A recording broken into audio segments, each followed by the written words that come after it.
I'm still just so happy about that little countdown thing. Makes me very, very It is pleasant. very peaceful. Yeah. It's too spotty. And it's What do you mean it's too spotty? it's too relaxing. It's like someone talking about astrology happy, and it's too much. And you just don't like it. Fair Yeah. enough. Fair enough. I love the visuals of it. I don't like the sound of it. Okay. Well, Kara, when you're streaming, you're hosting next, so you can find a countdown that you like that vibes with you. I think that's the only one on the free thing that is actually good. So, Oh, there's a bunch. There's oh, a is bunch. there? Okay, Yeah. all right. Yeah. Yeah. We'll figure that out next time. Hey, everybody. Hey, friends. So, welcome to episode 2 of Less Than 3 NPC. This is, again, like I said, the second iteration of this, and this showcast, coined by Des, right? It was showcast, right? Yeah. It's sort of a show, sort of a podcast. Yeah, sort of a show, sort of a podcast is where us three friends get together and talk about things that are normally a bit too in depth or complex for what can come up while we're usually streaming to NPC. And yeah, this is something that came together initially as a bit of a just a bit of a joke. Haha, wouldn't it be funny if we had this talk show? But it actually turned into something really cool. And if you want the full sort of history of the show cast, you can watch episode 1. I'm not sure where we're going to be posting these. Have we posted episode 1 yet? Anywhere? I don't think so. They're on. Still on. Well, the first one was hosted by me. So that one's on my VOD. But if you join our Discord, we post all the VODs every time we do one of these. Yeah. Whenever anybody streams, we post all of our VODs Discord. Yeah. So episode 1 has a sort of larger backstory as to how this kind of came to be, and it's kind of connected to a little bit about some of the stuff that we did to sort of set up and do some prep for this show. But yeah, I think I don't know if there's any other introductory stuff. I think maybe I'll just do a little about me, and then we can kind of do the three of us little blurbs, and then kind of go from there. Yeah, my name's Joe. I use they, them pronouns. Right now, I'm in between jobs, but I'm kind of pursuing a few different things. Lifeguarding is a very random thing that I'm pursuing right now. And then there's a few other things that are kind of in the hopper for me. But other than that, I'm just a huge nerd who plays a lot of video games. Big Destiny fan, if people can recognize some of my things back there. That's a little about me. I'll throw it over to Kara. Ah, yes. I was like, oh, I'll go last again. No, hi, my name's Kara. I am a filmmaker who also dabbles in streaming. But yeah, I make mostly content for people who pay me money to make content, but every so often I make other things. So Cool. Des? Well, I'm Des, or some of you might know me as Daddy Des on the interwebs. I am a producer, and I'm very happy to be here for our second episode. Hi everyone, thanks for joining us. yeah. Yeah. So as the sort of title says, we're talking parasocial relationships and fantasy versus reality. We'll tackle parasocial first and see how long that goes. But we figured fantasy versus reality was pretty related, pretty close, and that's related to fantasies we have, not necessarily sexual fantasies, but the fantasies around relationships, fantasies around dynamics, versus the reality, and how sometimes those things can be misaligned. But yeah, we'll start with parasocial relationships, and I'll actually just throw it to either Des or Kara. What do we mean? What do we mean by parasocial relationship? What is that? Do you want to tackle it, Des, or do you want me to give a go? I think I mean, I'm pretty sure I know the definition. Parasocial relationship is a relationship that is exclusively one-sided, where person A is infatuated, interested, or feels they have a relationship with person B, but person B does not know of person A's existence at all. Usually this applies to celebrities, musicians, and even nowadays media stars and politicians. Yeah, and I think there's also like, it's not specifically on the parasocial definition, but there is like this now hybrid environment where you kind of have a little bit of direct contact with these people. So whether or not that's on social media where they might know you through a handle or something like an alias of sorts, but yeah, it's not a direct relationship that is constructive and potentially in real life type of situations. Mm-hmm. Yeah.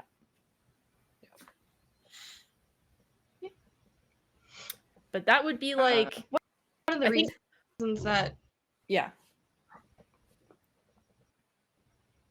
I think my sound is a little loud. One of the reasons that wanted to talk about parasocial relationship is just the prevalence of that online, and especially in like sort of in my like the porn industry and in femdom. It's something that really impacts a lot of people's jobs when it comes to my industry specifically. So that was sort of why I was excited to talk about it today. Mm-hmm. Mm-hmm. Mm-hmm. Yeah, because I mean, I always like to think of the parasocial construct as being more unique to our kind of state of the world, rather than say, I don't know, like 50 years ago, right? Where the limitation of a parasocial relationship was much more like there was much more of a boundary between people, right? Mm-hmm. It's just like if you really thought a celebrity was cool or you liked a musician or whatever it was, there was just so many other barriers to get between the reality of like knowing them as a person versus like their caricature or their I don't know, like a stage performance kind of presence or whatever it is. Mm-hmm. Versus today where it can be so direct. It's like whether or not, I'll use someone who we all kind of like, it's just like, even though you message someone for whatever reason on Instagram or whatever, say it's like Anna Kendrick or something like that. It's not that Anna Kendrick's going to read really that comment. Mm-hmm. Most likely not. But it's this weird thing where there's still this like weird door that people can walk into and be like, but I can drop this here and that makes me feel good or makes someone else feel good. Which to be honest, for me is like so not what I do. like I'm even afraid to like follow people who I think are doing cool things. Like it's just like minimizing my existence online is like a top priority for me. So yeah. You don't want to interact because on the off chance they might respond and no, I know they won't. I know they won't. But it's just like it goes in line with like how I've kind of run my existence online since I was a kid. Even was just like fly under the radar, observe, be a shadow, do all those things. Which is why I think talking about parasocial, even for me though, there were parasocial relationships that I had, especially at the beginning of the YouTube existence, where I started watching some vloggers on a regular and being like, oh, like this is so neat. Even though I never commented or interacted with these people in any way, I developed a parasocial relationship because I was thinking, oh, these people are really cool. Right. Yeah. And I think what we're going to dive into here. So it's just like, does anyone else have kind of like a beginning story of how they approach parasocials? I'll do that before we kind of go into one of our questions. My experience is kind of the opposite. Yeah, I didn't. I was like even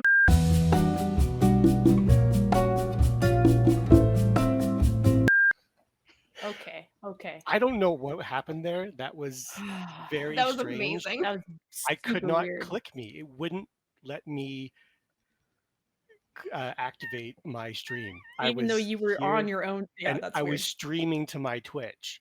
That's so So weird. Restream was here. That's amazing. Twitch was active. The connection was active, but it's like, nah, we're not going to let you activate yourself. Not Get today. That's Okay.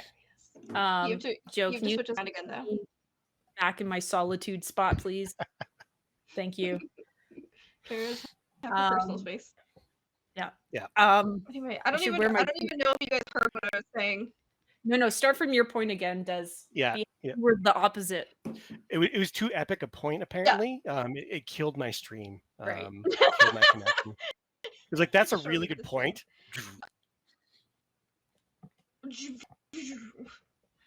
Yeah, in old spaces when vlogging first started to become a thing, there were these things called video responses where you could make comments, but you could make them in videos. And I remember specifically there was a vlogger that I really liked, and she was dating another YouTuber that I really liked, and she was holding like a best friend competition, and I remember like sending in like my video audition to like her best friend competition. Like I was like so deep into like other people's lives that I had no idea like who they were or what that was. And I was like a teenager. I was like, I just want friends. Mm-hmm. In terms of Parasocial on my end, I think I lurk in a lot of spaces and normally try and keep some boundaries and stuff like that, but still some of the stuff around Parasocial and thinking there's a stronger connection than it is. I know on like Instagram, I follow a few people and interact with their Insta stories and stuff like that, and even a few of them react back. And I think again that's cool, but it's part of the brand or the persona that they put out there, right? So it's not like an actual interaction that's taking place. I'm reacting to their story and they're doing a little bit of sort of fan interaction and stuff like that. But I think it's important to know that, that's not a real interaction. It's not a real social interaction that I'm having with this person, because I'm only following them for a particular context, you know? Mhm. So, but it still feels there is something that comes up. There is something that sparks when they do respond to my interaction and stuff like that. Like it does kind of feel good, you know? Yeah. So I don't think it's Like a bad thing. someone you pay attention to has paid attention to you in a small way that feels like Yeah. good. Like Yeah, if you have somebody that you really like one of your tweets or something, that's like, yep. I noticed. Senpai noticed me. I was just gonna say, Senpai noticed me. I only have one of those. Do you want to disclose who that is? Who's Huh? your Oh, I senpai? thought no. It was when Jennifer Hale liked my one tweet, and I was Oh just yeah. like, "Holy fucking shit!" Just like having a moment. Okay. Yeah. Throw Yeah. the phone off a bridge or whatever, you know. Yeah. Exactly. Just chuck it. Don't know how to handle this. Ah! Yeah, no, literally though, I was just like, I think I'd actually screenshotted it and like kept it in my gallery because I was just like, this is what's gonna go to the grave with me. I'm gonna laugh if it's actually in my phone. Oh my god, I do have it. That's amazing. Yeah, there it is. Anyway, yeah, so I know the feeling. It's just more along the lines of, I guess the personal discretion of understanding parasocial relationships and how much you as an individual wants to kind of get out of it. So I'm looking at one of our questions here, and I think it's a really good thing to try and point out. It's just like, what do you think, or how is it that we develop these, or like how do you think we promote these type of relationships that we want to follow through on? Why do we care about creating these relationships with these people, even if we know that we may never hear back from them?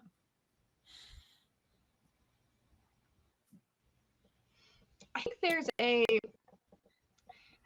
sort of a way that we out interacting with humans, especially like here in like I can only speak for like me and like American Western culture.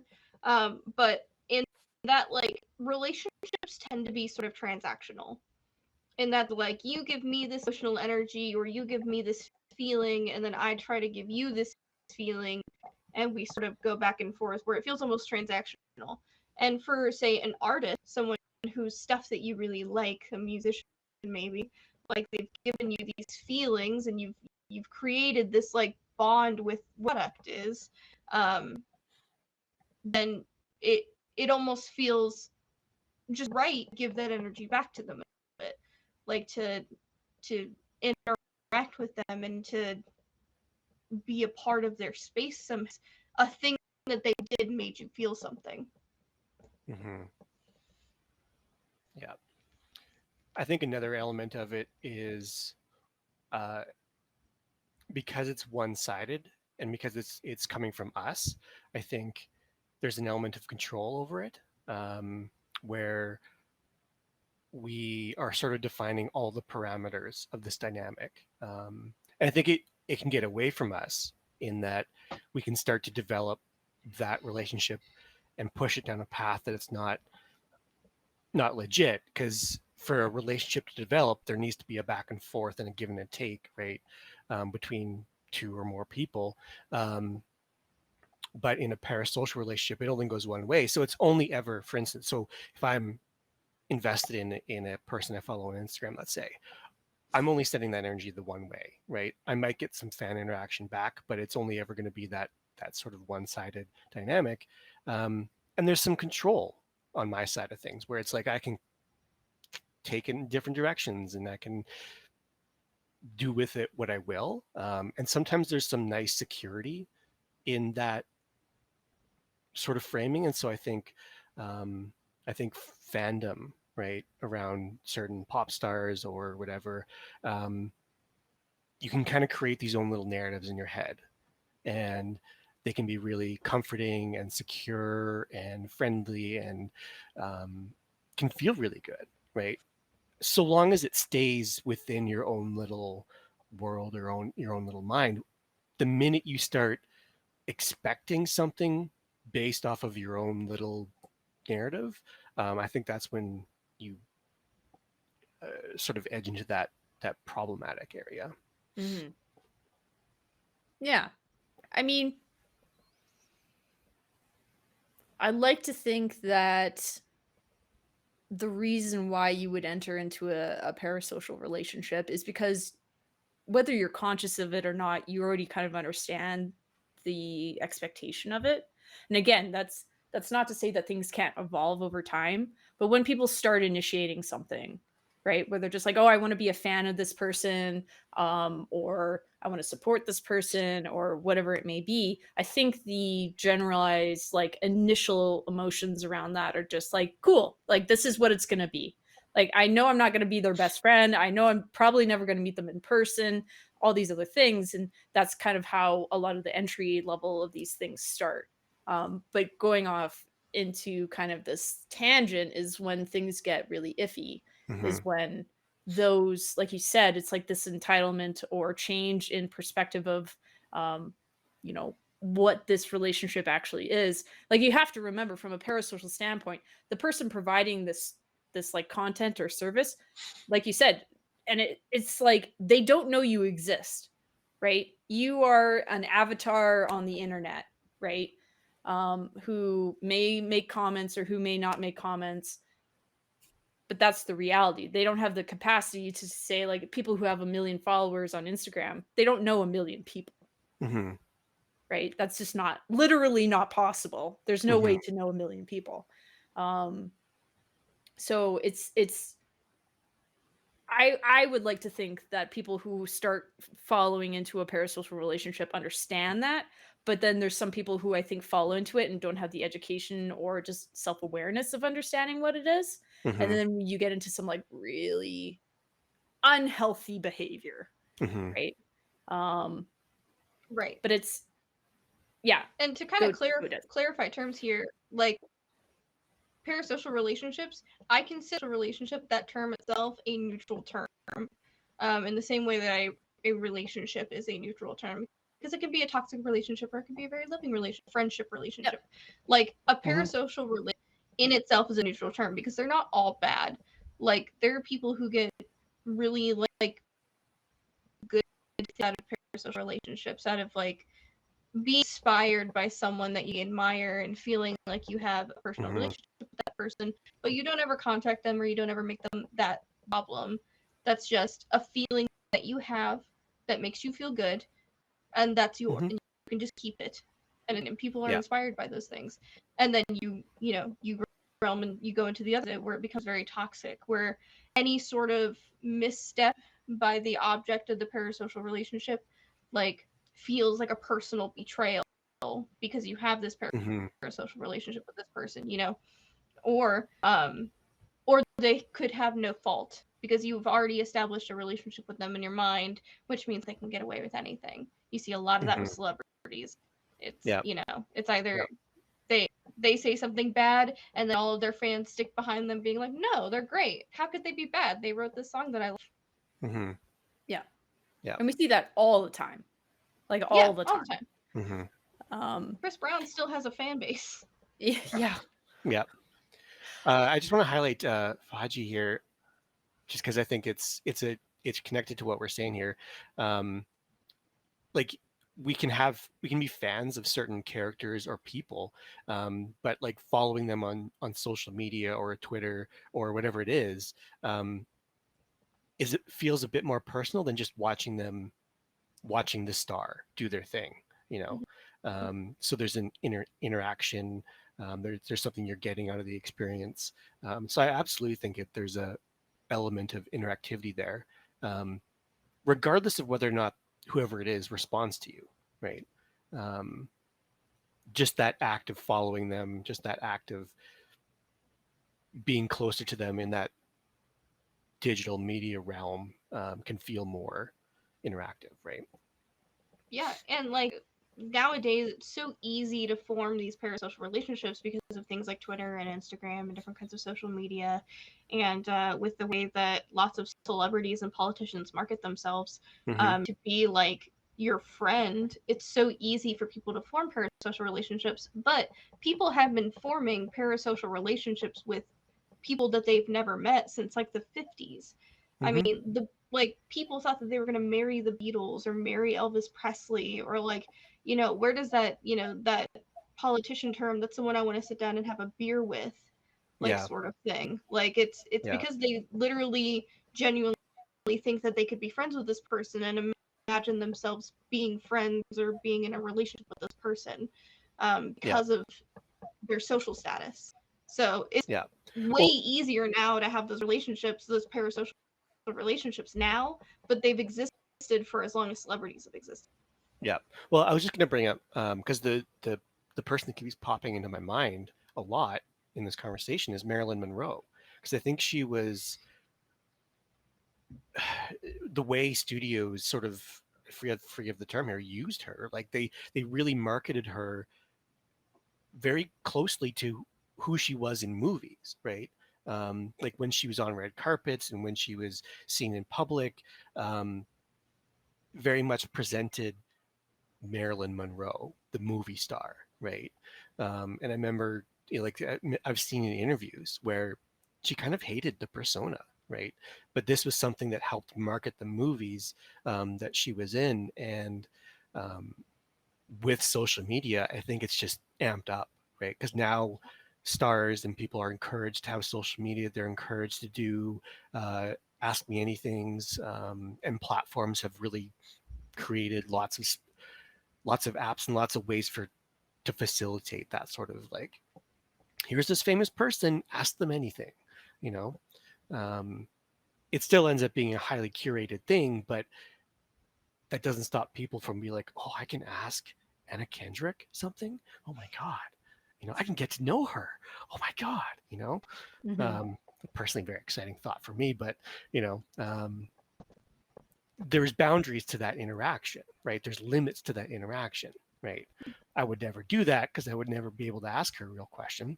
Um, I would just, well, like Troy Barnes wanting a picture of LeVar Burton, never wanted to meet him in person. Yes. You never meet your heroes. Yeah. I just want a signed picture of Anna Kendrick. I don't want to meet her. That's it. Dear God, do I not want to meet her. Well, but that's just the thing though, is it's so interesting because there's I see a multitude of variety of people offering that perspective. So it's things like, you know, you may have this A tier celebrity, right? But it's just like you said, Joe, is that there would still be a curation of their social media, right? Mm-hmm. Like for like let's be honest, a lot of those accounts aren't even run by the people who have their name attached to them, right? Yeah. They either hand it off to an assistant or someone else. And you have to be I think there's like some social media literacy that people need to approach and understand with that is like, yes, you can get what you want out of the relationship, but then you can't have the expectation of like who their social media feed is the person. Mm-hmm. Right. And I think that's just a tangent off of your like, don't meet your heroes, is because sometimes you come across something and you're just like, oh, this person, I've been following them on Twitter for like 15, 20 years, whatever it may be. And then all of a sudden, like, you meet them at an expo and they're just like shit. Like they're right.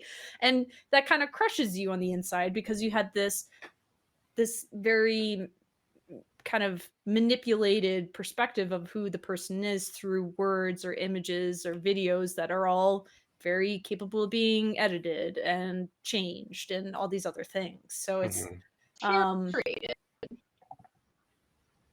Sorry? So they're curated. Like for a Mm-hmm. certain image. Yeah. Exactly. And so it's, as someone who, I guess, and this is what it comes down to is every person as an individual, you have a different tolerance level of that curation, I guess. Right? You're going to walk into something by you kind of check out someone's social media thing and you're like, oh, it's just the same type of post over and over again. You either sense like that's what you want out of it or it's not. Mm-hmm. Right?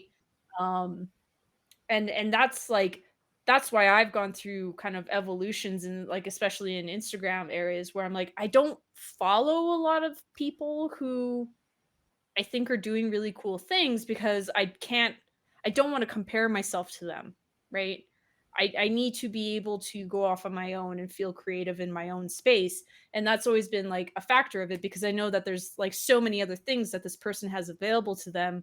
So like for instance, like I follow a lot of cinematography accounts and there's like I join a bunch and then I leave a bunch because I look at the things that some people are making and I'm just like, oh my God, that's so incredible. It looks so good. Why can't I do something like that? And then you remember, oh, that's a, $25 million budget film. Mm-hmm. And, I don't have that access to that. And then I suddenly internalize that as like, oh shit, I'm not good at what I do because I don't have access to that funds. Right. So I make a decision for myself. It's better to be detached from those directors of photography, even though I appreciate the work that they do, so that I can be focused on what I need to do to stay healthy and safe and all those other things. Mm-hmm. Right? So it's like a toss up because there would be great things to look at, like visually. You're just like, yeah, this is cool. This is awesome. And then on the flip side, I'm just like, but this isn't sustainable for me anyway. Mm-hmm. Right. Yeah. And that's why some people like leave social media. And I totally get it. Like 100% I get it. Yeah. Yeah. And Des, we have a big leg with you, hey? yeah, it's not great. I don't know what's up with it. My internet's been Weird. Well, not really. We'll troubleshoot that later. Okay. Troubleshoot that. Well, I think there's a question here that I kind of wanted to talk about. And it's connected back to what Des said a little bit earlier that I really liked, was just that parasocial is sort of a neutral concept. And one of our questions here is there such a thing as a healthy parasocial relationship, or are they inherently unhealthy? And again, I would say yes, there are healthy parasocial relationships. I think it comes down to the individual though that has them, right? Is understanding that this is a one-way dynamic, right? And you can interact with the person on social media as much as you want, as much as is appropriate, um, within the context of the account. Um, but and if they react, great. But if you have any expectations beyond the odd, you know, liked message on Instagram stories, I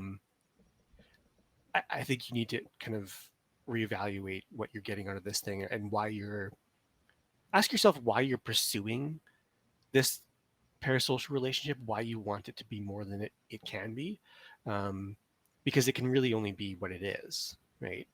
um, I can't really think of any context in which I think it's a nice fantasy to say, oh, I like this person's selfie or whatever, and they started talking to me. I think that's a fantasy that comes out of media sometimes, because that's not how things work, right? I mean, it does sometimes, It because might, sometimes yeah, there are people who would prey on that type of relationship, and they would use the nature of the parasocial relationship to their yeah, benefit. fair point. Yeah, We've seen plenty of like younger YouTubers or TikTok stars who get famous real fast, and they get a bunch of teenage girls crashing on them, and hmm, they slide into their DMs, and yeah, all of a sudden you have people who like again like and we've talked about consent in the last episode. That is a power dynamic that they are yeah, entering into, and that they either fail to recognize or use it to their own benefit. yeah, yeah. And again, that would be on that person who then abuses that dynamic, right? Mhm. Yeah. Not the person who kind of pursued that parasocial relationship. Because I think, again, I don't want to get too far into this because we covered it in the last episode, but I think, especially for teen girls, they take a lot of the blame for when a YouTube star does abuse that boundary, right? Um, I, we'll probably talk about that different episode, but um, again, it's on the person in the position of power to recognize that, yeah, these kids are crushing on me, but you know, I think crushes can be healthy, but I think if they take advantage of that dynamic, then that's where it gets problematic. Yeah. Um, yeah, well, I think Serena's point here, as long as they're not replacing real life relationships, um, they can be fine. And I think Mhm. that's a really important. Like, and again, I think it can be easy for someone to fall into the trap of a parasocial relationship because it's one sided and entirely under my control, right? So it's easy for me to get more out of a parasocial if there is a deep thing I'm not getting from elsewhere, right? Right. However, in the parasocial relationship, I'm the only one driving the narrative, right? So I'm the only one defining it, and I can push it down a really unhealthy path. And the sort of other kinds of relationships, you might move past the point where other kinds of relationships don't feel like you're getting anything out of them because it's not fitting this controlled narrative that you get with a parasocial, right? Yeah. And so regular friendships might fall by the wayside, right? Again, we're way down the unhealthy path at that point, but Oh yeah. it can happen for sure. Mhm. But I think that's such an interesting thing, though, that can happen is because there's a lot of parasocial relationships that exist. Like it's almost the inherent nature of parasocial relationships that it's not something you share with people in your real life. And that's a generalization, right? Like it's just that I feel it's really, really easy. So if you have a parasocial relationship that you have this controlled narrative with and you're developing it, it's not something that's like public knowledge, Mm-hmm. right? So that's where it's really hard where you start falling into it, where we don't know, sometimes we're not cognizant of like how much time we're committing to this person. How much resources are we committing to this person? or account or whatever it is, right? Mm-hmm. And it's just really hard when you don't have a third party kind of poking in on you, being like, hey, you've been watching vlogs for 7 hours today. That might be a bit much. Let's go do something else, okay? Right? Like, so it's like that's the difference of it, where you kind of get vortexed into it, right? If you don't have conversations about it. And like, I'm using this as an example of like when I was, I don't know, shit, my first YouTube account was 2007, so 16, 17 years old, right? And it was this new thing, and it was so cool that you could like get these like snippets of people's lives, but it could overwhelm you in your own responsibilities in life, right? So it's just so interesting, where I think about younger people today, where not only is parasocial relationships super common, it's almost expected to have an online presence that involves that. And I just feel like there's this kind of line of like, what does that mean for the future? Do we have the conversations necessary, especially with young folks, to be like, let's talk about this? And they'll be like, no, don't want to. I don't know. Like, I don't talk to young people today. Actually, I hope there's some young people here. No, it's just all of us old people. Yeah. I mean, like, there is that side, you know, you have this internal dialogue and this internal relationship with the parasocial, but what is becoming now more common are accounts or identities that people take upon themselves to express the parasocial relationship online, but it being like separate from who they exist online. Accounts, for example, like I see this Yeah. Right. ton of time. Like I see this all the time, especially when it comes to K-pop spaces. Mm-hmm. There are people who have just like fan accounts, really like their name is just the name of the artist they like, with a picture of the artist they like, and they talk about how much time they spend thinking about the artists that they like. And it's like this continuous feedback loop on Twitter, where it's these fan accounts interacting with these fan accounts, talking about why this person would like me because I am all of these things that they said once in a K-pop magazine about what they like in a woman, and whatever, like all the reasons that they're such a good person, adding them personally in these tweets. Like I cannot imagine the amount of mentions that like BTS has. Mm-hmm. I think just nobody looks at that, like whoever from their team, just like nobody looks at their ats or their mentions. Yeah. Because like it's insane, like just going through these spaces, going through these hashtags sometimes, because now I've been sort of like hanging out in the K-pop sphere on Twitter for, I don't know, like 2 years now, maybe a little over 2 years. So I get recommended a lot of K-pop hashtags, and I'll go and click on those every once in a while, and it's like just constant, like talking about how wonderful they are and how much like how they really think that those messages are getting to them, and even to the point where specifically for K-pop spaces and specifically for BTS, they have their own social media that's outside of Twitter, outside of Instagram. It's Weverse, and it's essentially it's an app where people from different bands, and it's not just BTS, it's a bunch of different bands that are labeled, and then alternate bands that are labeled, they can get on and they can just talk to their fans directly. You can only download the app if you're a K-pop fan, and you only follow the one of the 12 bands or one of the 18, 20 people that are on that app. Mm-hmm. And they do talk back and forth with fans. Mm-hmm. Like it's like I don't keep up on the app at all, but because I see like social media roundups on Reddit, and it's like the social media roundup would be like, you know, Jungkook spent an hour talking back and forth with fans today, and here are all of their interactions. And they just track those, and they keep those, and then they keep adding that to that parasocial relationship, to that thing in your mind that is that person. And it goes deeper and deeper and deeper. But they have one of the most dedicated fan bases in the world. Yeah. Like that fan base makes them all their money. so it benefits them to have this parasocial relationship. Yeah.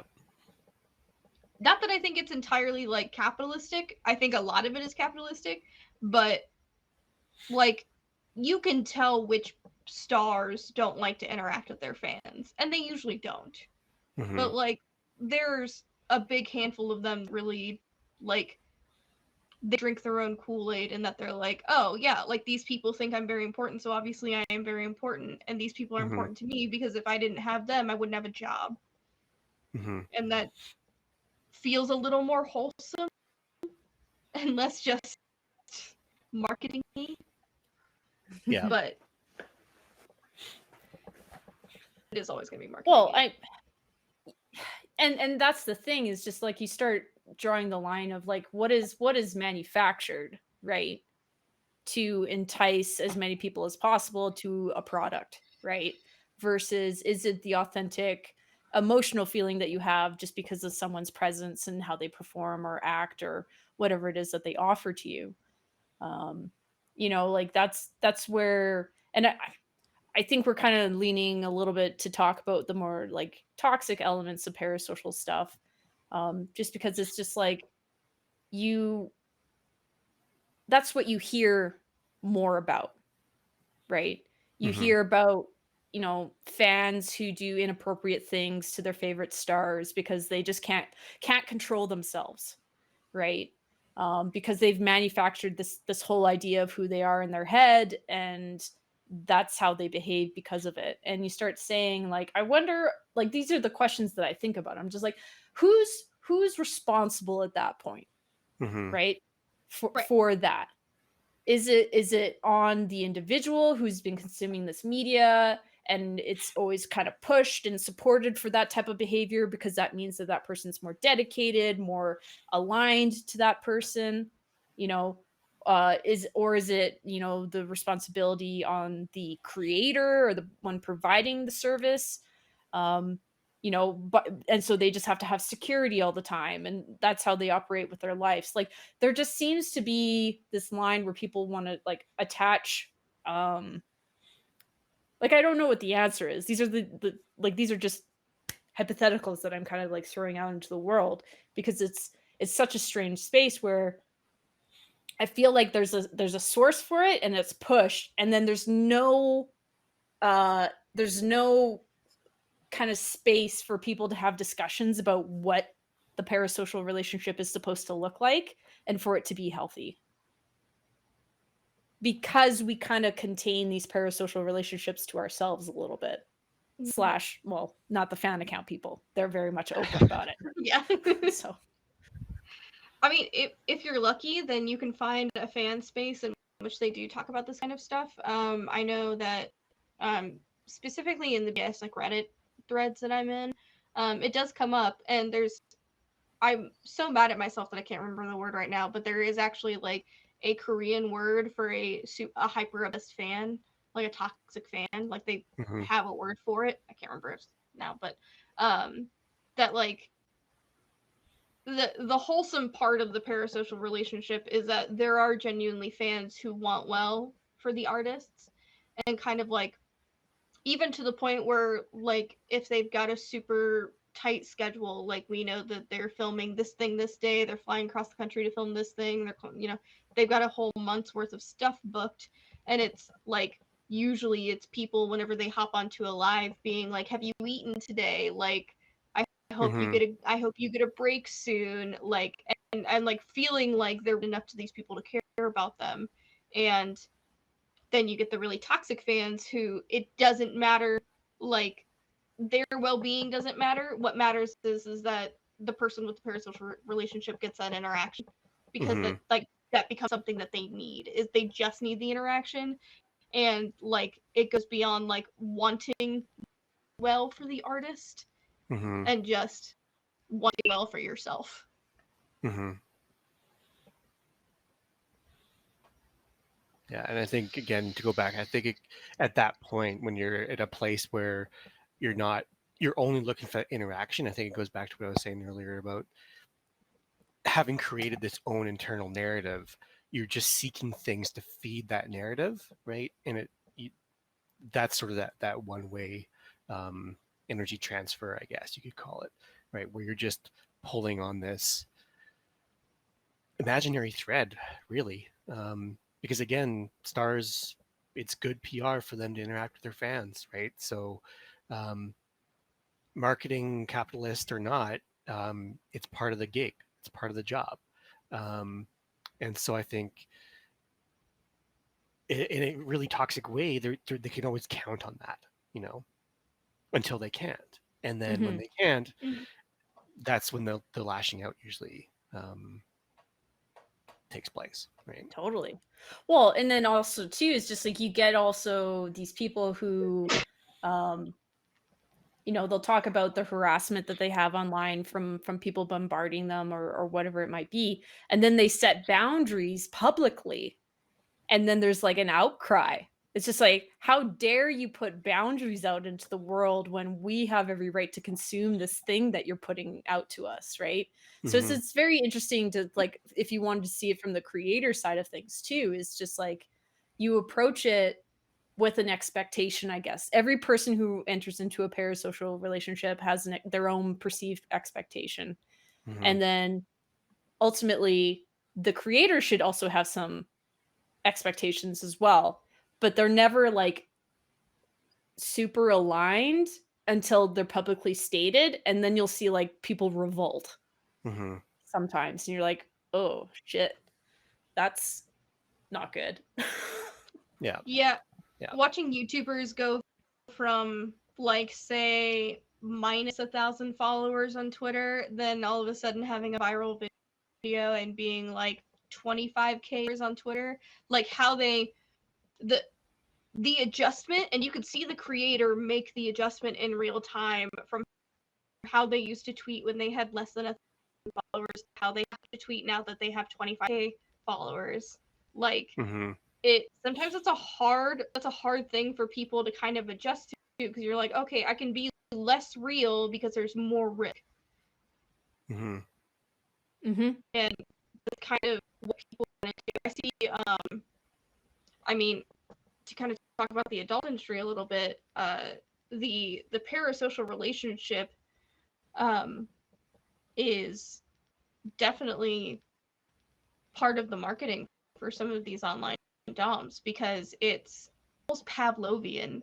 It's like they see this dominatrix or this online sex worker, and they have had good feelings regarding the sex work, and they have good memories associated with the sex worker, and so their brain sees their face and it produces the dopamine response and makes them want to interact with them. And while that interaction and that social relationship is good for sales, it's also incredibly dangerous for online sex workers, because Mm-hmm. then you have the people who take it too far and go into stalking or harassment. It's why online sex workers don't talk about their relationships usually online, unless it's part of their brand, because Mm-hmm. who you know what regular dude on the internet wants to hear the girl they fantasize fucking talk about her boyfriend. Mm-hmm. Like it can be incredibly dangerous, but it's also, if you don't play that game to an extent, there are people on the internet who play that game better, and then they have more loyal followings. Yeah. Yeah.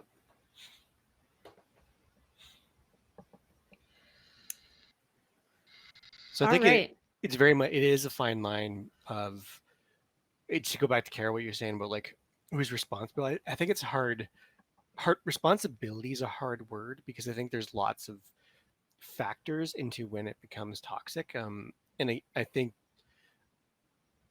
for me, I go back to personal accountability, right? I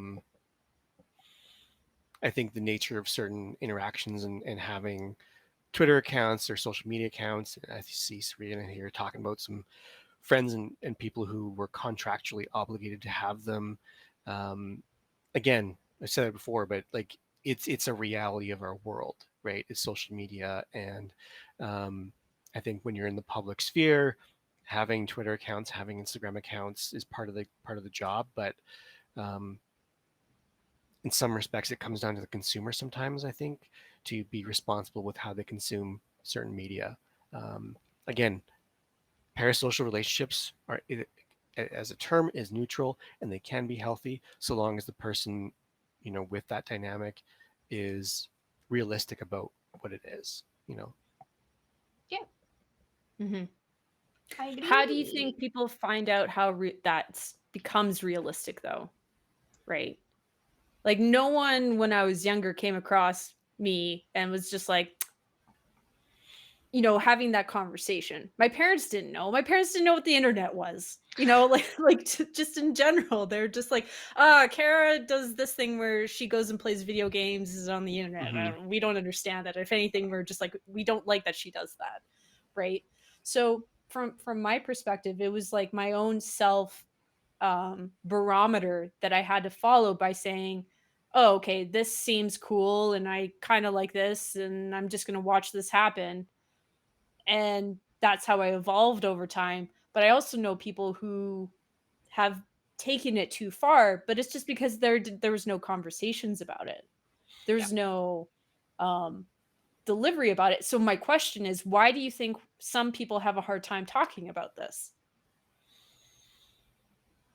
I I don't think think we it's talk sense of about personal. Mm. it. Yeah, it's It's like personal. I was just say I don't think we. Sorry, go ahead, Des. You go ahead. I'm so laggy today. I'm sorry. Um, Yeah, it's okay. uh, I just think it's a deep personal thing when you've created a narrative on your own. It's like, how many people like actively share their fan fiction? Like when Mm-hmm. you've taken a perception and you've made something out of it and then attached that thing to your heart that nobody else sees, then then how do you explain that to someone without sounding crazy? Yeah, I would agree for sure. Very deeply personal. I was just gonna say too. I don't honestly think we take stock of our relationships in general, right? So when we think of various friendships, however close, I don't think we really spend enough time sort of not interrogating. Interrogating is too prickly a word. I think just looking into like what we're getting out of the relationship, and not to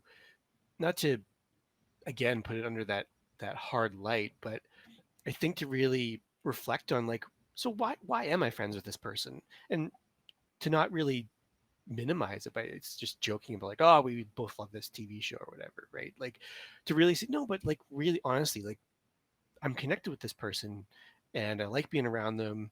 I don't know, just have a think about what it is that I like about this person, what it is that I get out of this person. Um, and it doesn't have to be something that you pin down per se. It doesn't have to be something definable. Um, but I think just putting some energy towards that, I think, is a step towards practicing that inner reflection, um, so that when you are interacting with somebody on Instagram, like a star or something you're a fan of on Instagram or Twitter or whatever it happens to be, you can do that same sort of practice, right? And sort of say, I reacted to this person's story and they didn't react. And if you're sitting there thinking, why didn't they react? I'm feeling let down that they didn't react. That might be a moment to step back and say, okay, well, why am I expecting a reaction from this person with 23,000 followers, right? They probably had 8,000 identical reacts, right? Mm-hmm. Um, in that one instance, right? So why am I sitting here expecting more out of this, right? And to stop yourself from going down that road, say, no, there's some distance between me and this person, and that distance is never going to change, right? Or yeah, it's never going to change. I think sitting there that with an expectation that it might, um, so if I keep reacting like to their stories, it might change. Mm-hmm. Again, that's I think a red flag and a point to step back and say, not that the parasocial relationship is bad, but why am I seeking more out of this than is there, right? Totally. And to take that to your therapist, maybe. Yep. Go have a therapy about it. Yep. Yeah. Yep. No, I just want to comment on what Helva Barnes said here, is saying the mild forms can be harmful too. Like when somebody thinks, oh, this must be what it's like hanging out with them, which is Mhm. easily becomes, hey, we are hanging out. And it just kind of builds and builds and builds from there. Yep. And I think that that's just what you were saying, Joe, kind of is the asterisk on that parasocial relationship is you have to have the self-awareness of checking in, Yep. right? And this is just coming back to my original comment in this little segment here is we don't talk about it enough. We don't have the discussions, especially with young people, about what they are expecting to get out of these relationships on the internet, For right? sure. And it's not just only for their own safety, but for their own health as well, right? Mhm. And I think it comes back, Serena was saying too, is just like, as long as this doesn't take in, away from your life relationships, right? You have to have that balance. And the Mhm. self-reflection aspect, I think, is really key. Yeah. Yep. There's lots What else? Goki, I am amused at how much this discussion feels very meta to me. Because we're all connected on the internet, right? yeah. Because we don't make friends on the internet. We Yeah. don't make friends on the internet. See, this is why we started this. These are two I serious don't know what you're conversations talking about. to have role-playing vision or whatever. There's a difference between not making friends on the internet and being afraid of the internet. So that's why, that's what I say as a joke now, is because like I authentically was afraid of the internet for a very long time. Mhm. To be an identity on the internet was something that I did not feel very comfortable with. So approaching parasocial relationships to me were always very difficult and challenging because I was just Mhm. like, this isn't real. There's nothing here, right? Why would I commit this time or my energy to this person when I know that it's not a mutual relationship or developmental relationship, right? Because that's something that's really important to me. Mhm. And so we're talking about meta, and I'm just like, I sit here and I'm like, well, we're having a conversation and we have people who are giving their own input, which is authentic and very respectful, and they're just adding to it. To me, that feels more engaging than it is to say like following a fan account, right? Oh Mhm. yeah. So, Like but I can't fight the emotions that someone might have for a fan account. They'll be like, no, this is the most important thing to me in my life. And I'm like, I can't tell you that you can't feel that. Right. no.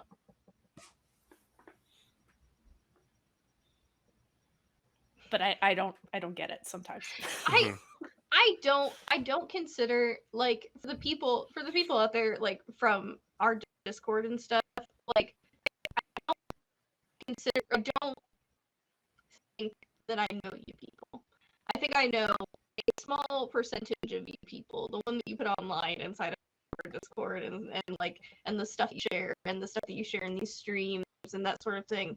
And like, to me, that's an acceptable form of relationship. Is like, you're one of my online friends. I don't know you. Mhm. I don't consider that relationship parasocial because the two parties are recognizing each other and Correct. like Yep. interacting. Or even if we're not internet friends, we're internet acquaintances. That's also, to me, different than a parasocial relationship.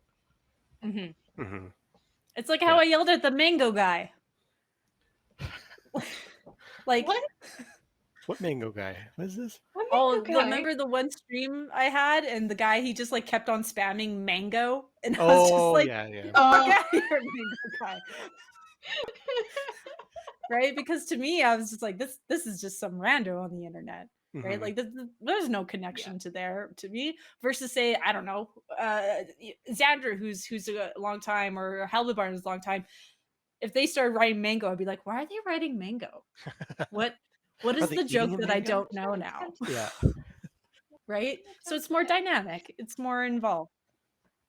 Yeah, but at no point do I think that I know you people, other than the people who I've met in person or spend significant time with. It's like who I just sort of fly by, hang out with in the Discord. I feel like it's sort of this like going to school with those people. It's like you see Sure. them, Yeah. maybe like, 60 minutes a day in that one class that you have together, and it's like, oh, I know what you look like and I know what kind of jokes you make in class, but I don't know you. Hmm. I don't Correct. presume to know Yeah. you.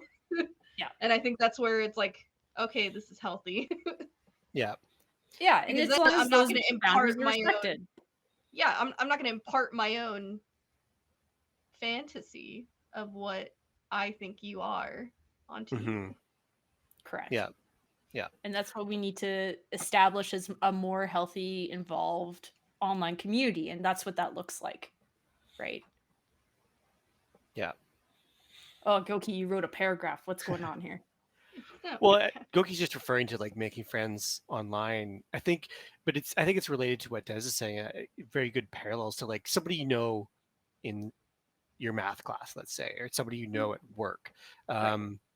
We have all of these different dynamics in our lives where there's very neat, clear boundaries around this particular dynamic, right? And it doesn't have to be more than it is, right? And it doesn't mean that that dynamic isn't valuable, right? You can have really awesome internet friends that, yeah, you never see in real life, but you really get a lot out of that dynamic, right? So it just goes back to what we were saying earlier on about how a parasocial relationship can absolutely be healthy so long as there's an understanding of what this dynamic is, and again, for the individual, for us as individuals, to being reflecting on being able to maybe, I guess, see the borders of that dynamic, see the boundaries of that dynamic, and say, this is what this dynamic is, this is what my work friend dynamic is, this is what my math class dynamic is, this is what my internet friend dynamic is. And they're all different, and I'm getting different things from them. But I know what they are. I can, again, maybe not put a nice word on it or a clear word on it, but I have a sense of what that is. I think so long as that stuff remains a little less um, reflected on, I think that's when it can kind of can slip away from you. I'm Mhm. not sure though, you know. or, or there's like, Val won't get mad at me that I said this, but it's one of those things where like Val has mentioned many a times in the Discord. She's like, I can't know internet people because they're gonna murder me, right? And it's one of those things where I'm like, Val, they're not gonna murder you. I promise you. We are not famous enough to have someone come and murder us. Okay, you're all right. And I don't want to make that a joke because that has happened and that's disturbing. But it is one of those things where it's like navigating your personal Rubik's cube of what your comfort is on the Mhm. internet and what those relationships look like. Um, Val is covering for planning to murder us. I'm so That's sad right. she's It's not the here other way right now. around. It's actually Val going after everyone else. Okay. I just had to highlight that for a moment. Sorry. Um, Uh, so it's it's it's interesting what I get to be a part of these types of conversations is seeing where everyone's kind of coming from when they see or partake in parasocial stuff. Um, because it's just such a range and dynamic of how people kind of interpret what those relationships can look like, yeah. and there isn't one locked in algorithm of what it is, Mhm. and it's dynamic and it changes. It's like it's incredible. It's very human. Yeah. It's weird. We just want to connect with people, and when people give us this sort of open lane to just connect with them, and over years and years and years, the Vlog Brothers are a huge example of that for me. I've been watching the Vlog Brothers since they started YouTube over 10 years ago, and like I was a teenager, I was in high school, I was homeschooled, and they uploaded a video every day for a year, and that was like their project, and like I was like friends with them. Like they would do, that was how it worked in my, like they would do these like charity drive things. They did this red balloon project where they put up a red balloon in like all these major cities, and like they laid down these GPS coordinates, and then like I was texting all of my like in-person school friends looking for these red balloons because my internet friends had told me this was a thing. This is like a game they were playing, and even now, like I'm still a huge Hank and John Green fan. I still like listen to their podcast all the time. I've read all their books. Like I'm happy that those are the people that I latched onto when I was a teenager, because it could have been a lot more toxic. They're actually like they seem like very quality human beings over, you know, the last 10 years of existing on the internet. But I could have just as easily, you know, picked whatever 2009 version, you know, the 2009 Logan Paul. Yeah. Yeah. Like I could have just as easily. I was fucking homeschooled. All I was doing was watching YouTube and role playing on Gaia online. Like that was it. I could have easily gone in a totally different direction, but they were just dudes I liked on the internet who liked the same nerdy stuff that I liked, and I attached to that. And I'm very, I feel like I make decent choices, but I still feel pretty lucky that some of the people who I attached to, like, had established parasocial relationships to when I was that young. Some of those people I followed into today, and I think some of those turned out pretty good. Yeah, totally. I mean, that's how I feel about Critical Role, right? It's like it's a dynamic group of now. Okay, again, this is how I catch myself all the time, though. I'm just like, I love these people. They're great. They make content that I quite enjoy, and they all seem to be on a similar vibe of stuff. I don't follow their personal accounts. I just follow like the Critical Role accounts and stuff like that, because I don't want to create this envisionment of who they are outside of the show, right? And so I have personally created this little bubble, and that was my own formula for it, right? Now, they could be wonderful people. They could be the best people on the planet, right? And the reality is, though, is like I can't dedicate my life to pretending that I know who they are. Like that's how my brain works in that sense. So it's like for me, I look at Critical Role, I'm like, this is great. I love this. This is what I'm going to support and go with. But I collectively tried not to. Like there was at one point I was following all of them on Twitter. And then I think like a year and a half ago, I unfollowed all of them because I was just like, hey, I can't. It's too much. Like they're giving these little slivers. I'm like, I need to know if you're an actual good person, not these little like servings of them, right? And that's just part of how my brain works and how I develop trust. Is I'm like, if I cannot develop a mutual kind of model of who you are as a person, there's no trust there. I can't force myself to think that. So that's why I keep it in the container of just the show. That's fair. Yeah. See, I follow them all on Twitter and Instagram, and I comment on their shit. Yeah. and that's the thing, though, is what I'm saying is like the dynamic that can exist in these parasocial like I'm finding so much about just even talking tonight about how people perceive it, right? Because again, I don't have these conversations a lot. I don't know how people interact on the internet a lot, right? I am a shadow. I am not here. But Kara, there's a non-zero chance that there are people out there that are just lurkers from the Twitch stream or from the Discord that have their own parasocial relationships with you. There's a non-zero chance. Okay. No. I am a plebeian. Leave me be to my shadows. But that's the thing, though, is like I'm trying to have this more well-rounded perception of how this works, right? And that is why I say the line, I'm trying to be less afraid of the internet. Okay, so that's how we're going with it. And I try to offer as much that I feel comfortable on the internet, right? And I think that's how we all feel, even as like choosing to stream and be social. And we all have our own boundaries, and we just have to learn to respect them, not only for ourselves, but for the people who are part of the communities that we kind of build. So, Yeah. oh, Serena, I'm glad that we're friends in your head. That's great. I'm so happy.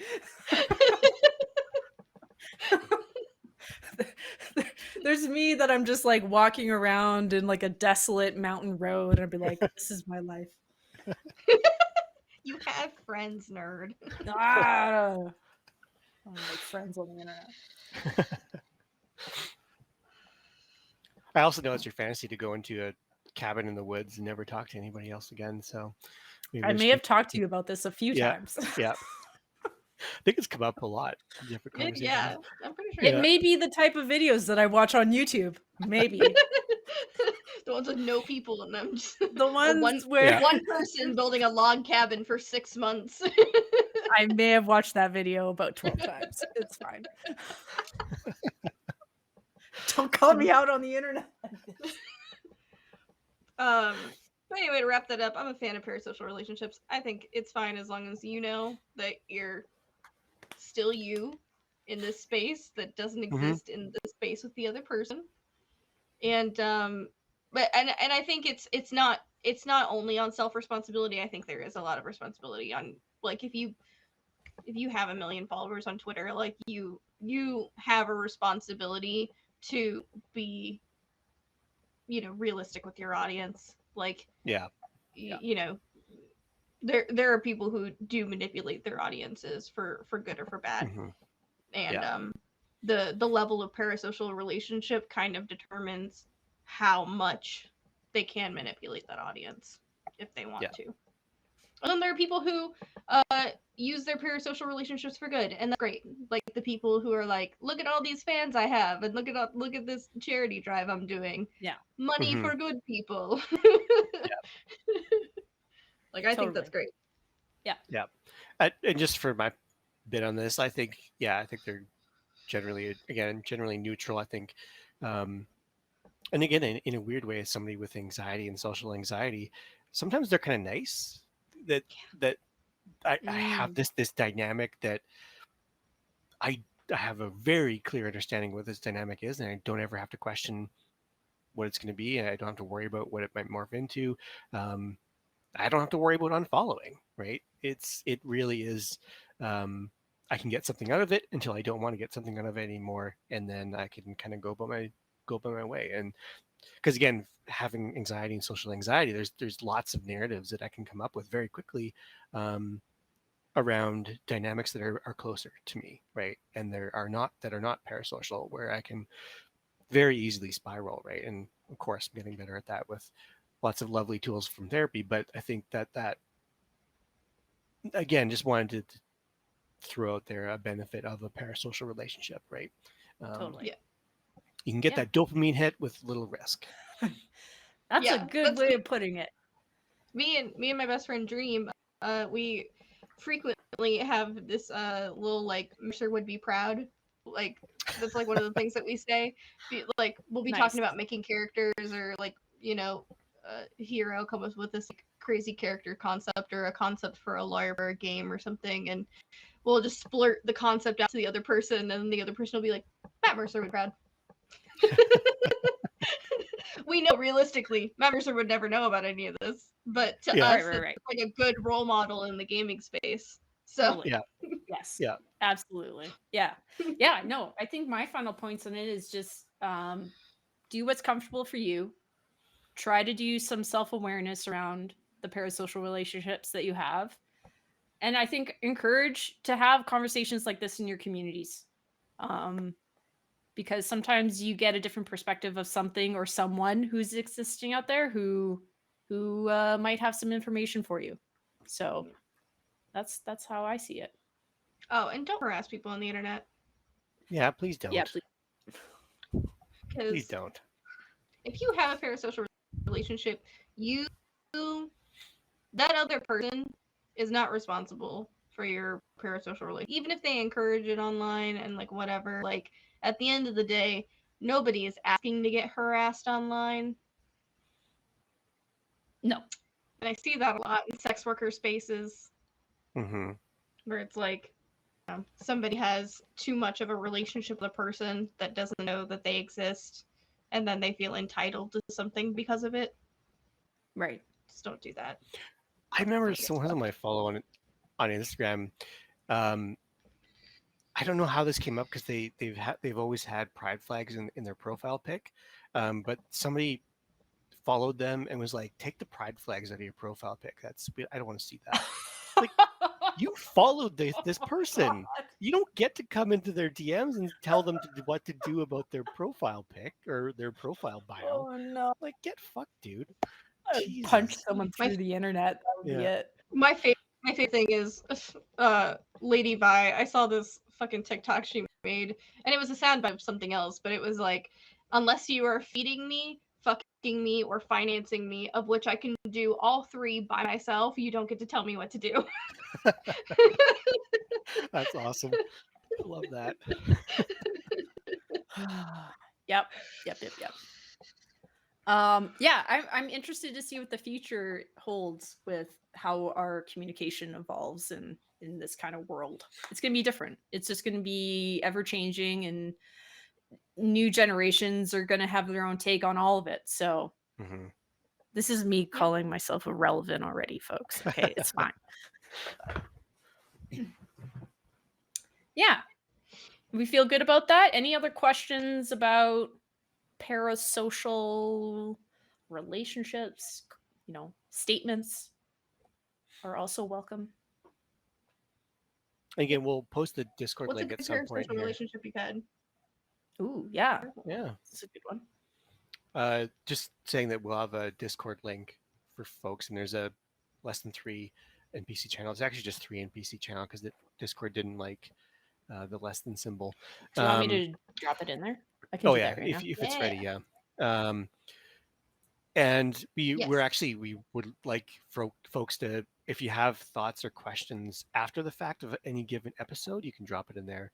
We're not ending; we're just transitioning into our next. We're transitioning to the next one. Yeah, but again, just wanted to open it up there for folks if I think there's I can like. just make this the open one. Hold on. It usually is open by default, so. There you go. Yeah. But yeah, Faji, it's not about the numbers, it's about the one-sidedness. Because like, in the grand scheme of things, I am not popular on the internet. I exist adjacent to popular things on the internet, and popular people on the internet. But in the grand scheme of things, I am not popular on the internet. And I know for a fact that there are people who have weird parasocial relationships with me. It does not matter about numbers. It is about what that person has constructed in their brains based on what is publicly available. It's the one-sidedness. Yeah. So if you're more famous, you're more likely to have lots of people with parasocial relationships with you. Mm-hmm. So fantasy versus reality. Oh yeah. Here we go. Kara, another you're gonna start this tiny topic. You suggested this topic, so yeah, you seem very excited for it. So Kara, take us away. Fantasy versus reality. I have lots of thoughts about this. Okay. what? No. I think it intertwined with the parasocial thing because I was thinking about how interesting it is about when we take this kind of manufactured, very specifically designed fantasy of, in-person fantasy. Like, this isn't just like parasocial, like it's people in our own lives, fictional people, like literally people who do not exist, and or Me. Huh? Don't exist. Me, I'm a shadow. Anyway, but it's so interesting how we kind of all, like, I can't sit here and say there's never been a single person on the planet who's never had a fantasy before. Maybe there are a few people who are like that, potentially. I don't believe that. I don't believe that. But it's one of those things where it's such an interesting concept of how our brains interpret emotions into these pre-designed fantasies versus the reality of how we interact with those people, right? And it seems like every dynamic of it, so whether or not it's a real person, a parasocial relationship, or a fictional thing, um, how our brains interpret how far we can push the boundaries on that and how we feel comfortable with that in different ways. So that's what we'll start with. I think we'll ask the question is, hold on, it's right here. Is there a reliable way to separate what we think is going on and what is actually going on? And what is going to be healthy versus an unhealthy way to interpret that? And just to be clear, we're talking about like relationships and expectations and that kind Yeah, of thing. because like, okay, for an example, it would be like, um, we'll use something real. So like when I first met you, Joe, there was this preconceived idea of who I could have thought you were. But as Mm-hmm. time went on, as our friendship developed, I got to know you more and more and more, and we shared more about our lives. And so my preconceived idea or fantasy of who you were versus who you were once I got to know you was very different, Mm-hmm. right? Yeah. So this can obviously be on a multiple levels. Like it can just be platonic, it can be sexual, it can be romantic, it can be fuck you could like highlight a fan fiction into your brain and just pull two people out and put yourself and this other person in. Like there's no limit to it, right? Mm-hmm. um so that's the the confines that I'm trying to get at when I talk Mm-hmm. about this.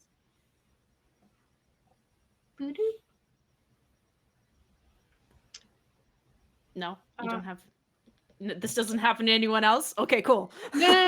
I'm trying to think. I was having a I'm having trouble trying to put this into words. I especially during like around my high school age, um I was how do I talk about this? I was in a an abusive relationship, which Mm-hmm. sort of warped my sense of like what love is and like what love means and like what love looks like. And because I was in that relationship for a prolonged period of time, when I exited that relationship, I had a very skewed version of what love was and what love meant and what it meant when someone loved me. Mm-hmm. So the people who were treating me sort of neutrally or who were, you know, post that relationship, who were treating me neutrally or treating me like more as a friend, I interpreted as a much stronger feeling than that because of Mm-hmm. my past experiences, because the bar was set so low. And so I had a hard time differentiating what was fantasy versus reality because this person was doing very bad things to me. They were telling me that they loved me. So I was like, oh, okay, that's what the bar for love is. So Mm-hmm. when anybody would exceed that bar, I was like, man, they really love me. Like, Mm-hmm. Right. so I think a lot of times are like sometimes even like even as far back into childhood, like we have this sort of map that's laid in our brains of what love or what good relationships look like or whatever. So then we sort of transpose that onto other people. Like, oh, okay, it looked like this for one type of relationship, or it looked like this for me for one kind of relationship. So then this is just how this relationship looks all the time, and anything, and you can sort of transpose that onto different people based on how they treat you, Mm-hmm. if that makes sense. Yeah. Well, it's actually for me like what I'm thinking about, and when I hear and when I'm like reflecting for myself and what that means, and because like when I hear fantasy, I think usually I think there's like a positive association with it, but like for me, what I'm thinking about um, is actually like a survival mechanism that I developed, you know, being a neurodivergent kid and having thinking teachers in particular, but peers, it happened with peers as well growing up, um, being very much gaslit about my feelings. Uh, a survival mechanism that I developed, a fantasy, if you will, was when someone was disappointed in me, right? Or when I wasn't getting that positive reinforcement from somebody, I would invent a narrative where I had done something wrong that justified the absence of response, right? So I wasn't getting something I needed from this person, or I wasn't getting this reaction from my teacher, let's say. So obviously I had done something wrong to justify this icky feeling I had inside, right? It was a way to resolve a feeling in a way, though it was not great because I was internalizing some blame and stuff. Um, but it was controllable. Again, it was definitely not healthy, and this is what I'm unpacking in therapy, but definitely wasn't healthy. But it was a way for me to remove uncertainty from something that was very scary for me as a kid, because everybody around me was telling me what I was feeling and why I was reacting was wrong. Um, and again, to get through that, it's like, okay, so if I just blame myself, I just accept all that blame, um, well, then I can exit this icky situation faster. Um, so and so fast forward to Joe as an adult. There's slightly less of that gaslighting going on now as an adult, but for the most part, people aren't deeply hurt by mistakes that I say. So I remember I had a coworker where they said something in a group meeting, and I made an offhand comment, um, just building on the joke that they had made, and then after the meeting ended, I instantly spiraled. I had this huge anxiety spiral where, like, oh my god, why did I say that? That was so stupid. They hate me now, and just went down this huge rabbit hole, to the point where I actually had to go and do an anxiety check-in with this person. And they're a therapist, so it was all okay and all, um, on brand and stuff like that for the relationship and stuff like that. But um, again, that was a fantasy that I'd created as a child to survive something that was paralyzing me as an adult, right? So I don't know why I wanted to go on this particular tangent, but I think when I thought No, about yeah, fantasy, like this came up. Yeah. yeah, like you created like this alternative narrative that like really only applied to you, but it was because you weren't getting something that you needed. Yeah, So it was like a way for your brain to rationalize the thing. yeah, yeah. And I think that's a Totally. big part of it. I think we seek out fantasy relationships. Like when we start to transpose feelings onto other people, we're like doing it because we need something.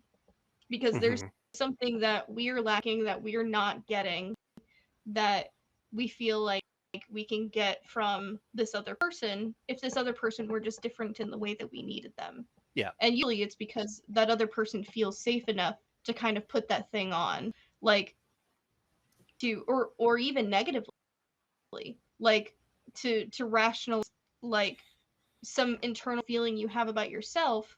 Someone says an offhanded, like sort of out of pocket comment, but all of a sudden in your head, the spiral later, they're a terrible person. They've never done anything good in their lives. They're the worst kind of person because they made offhanded comment that made you feel insecure, and now you're transposing that fantasy onto them to relieve yourself of whatever that shame is. Mm-hmm. Mm-hmm. So I think people for like in the same way they do parasocial relationships and negatively because they need something, and whether that's absolution or whether that's like completion. Mm-hmm. Yeah. And again, for the thing I want to highlight, the fantasy, like the parasocial relationship, they're controllable by me as an individual, right? There's no uncertainty that I have to manage with the fantasy or the parasocial relationship, right? And because uncertainty is really icky for our brains. Our brains as humans, we don't really like uncertainty all that much. Answers, definitive things, solid things. Um, there's lots of reasons why make our brain feel good. Uncertainty, questions, are a little bit more uncomfortable, right? So it makes sense that we fantasize. I think fantasizing largely is neutral, I would say, right? Again, it doesn't have to be a good or a bad thing. It's just we can get so sucked into that fantasy that the reality is much, much different. So again, going back to that coworker, they didn't notice that comment that I made. I mean, we all laughed in the moment, but it went in and out, right? Like, and I think that's a thing that folks like me with anxiety or social anxiety kind of need to tell ourselves on a regular basis, is that nobody is thinking as deeply as you about what you said or what you did, right? Not always. Most of the time, people are just like, okay, even if they had a problem with it, and they're just like, well, whatever, you know, because I do that all the time. Because they're usually, if they had a problem with what you said, a lot of the time, specifically a problem with what you said, it's a problem with how they made you feel, or you made them feel. Yeah. That's what they're thinking about. That thing that they said made me feel bad. Yeah. Yeah. Whether or not that thing was reality-wise as bad as, it came out of your mouth. But yeah. No, that's not to say that we can just say whatever we want, don't have to worry about it. Because there's the other dynamic where we might have hurt somebody so much where they don't feel safe coming to us to tell us that, right? But I'm talking about those little, I don't want this to turn into an anxiety seminar or whatever. I'm talking about those little comments or those little things that we spiral on, right? That we invent a narrative and that sends us down that rabbit hole of self-blame and shame and guilt and all that kind of stuff. Yeah. And again, there's lots of reasons for it. Maybe we'll talk about anxiety on a episode. Write it down. Maybe. Put it in the thing. Yeah. Put it in the spreadsheet. Put it in the spreadsheet. But fantasy is a way to, it's a bit of a solve for anxiety or other mental health things. So Yes.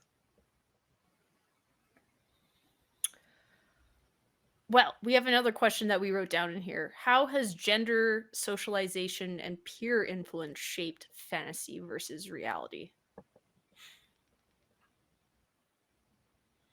I think I wrote that question. I had a specific thought. I was about to say, I didn't write now. that. Maybe we'll you can ruminate on that for as long as you like. I mean, go for it. I say that again. What was the question? How has gender, socialization, and peer influence shaped fantasy versus reality? I think sort of people who are who grow up women, who are coded as women and grow up women, I think it's pretty easy for us to create fantasies about relationships because there are so many things in the media that give us this sort of like interpretation of what an ideal relationship looks like. And if you have sort of a blank slate person, like a celebrity, somebody you don't really know, like a celebrity or somebody cute you saw online or whatever, that they haven't disappointed you. They haven't shown you that they don't live up to that expectation of what that relationship looks like. So it's easy to transpose that fantasy of a relationship onto someone. And I think especially growing up as girls, we're kind of encouraged to do that. Things with like, the boy band posters on your walls and like, the little kids being like, oh, look, they're so cute. They're a little couple, like they're going to get married or whatever. Like we're kind of expected at a young age to start thinking about relationships very early on, like to start thinking about romantic relationships very early on. And even when a time when we don't know how to make friends, we're throwing fucking rocks at each other and like, you be my friend. But we're still expected to think about like what kind of man you want to marry in a very heteronormative society sort of way. But so it's easy when you're when that is such an important thing to your like societal upbringing to start imagining what the ideal relationship is like, because obviously that's what you need. Is you need another person, you need somebody to sweep you off your feet, you need to be engaged and married and 2.5 kids and all that. It's easy to just be like, oh, this is who you are because I have created you and my mind is this way. You are the perfect blank slate for me to have this fantasy relationship with, and then compare all of my real world relationships to this fantasy that I have about this person who hasn't interacted with me, so they haven't down at all. I think that's honestly actually where I was coming from on that, because I had fun. It's funny you went there, Des, because I think I was thinking about back little Joe inviting Tanis and Jesse to my birthday party. And it was a big deal for me to be inviting girls to my birthday party. And I think that was one of the first instances, the clear instances anyways, in my mind where gender was a big deal. And this is me now looking back on it at 30, realizing I'm non-binary and all that kind of stuff. But it didn't seem like a big deal to me. Like Tanis and Jesse were just my friends. Like I wasn't reading too much into that, but it was people around me. It was my parents. It was Tanis and Jesse's parents. It was the boys at school I was friends with and stuff like that. It was a big deal for me to have even been public about inviting them, right? And I didn't know what to do with that. It really confused me. And I'm not sure what this has to do with fantasy versus reality, but I think at that time, well, I guess it's connected to this, in that at that time, I really felt the weight of a fantasy. I really felt the weight of a narrative being placed on me that I didn't know what to do with, right?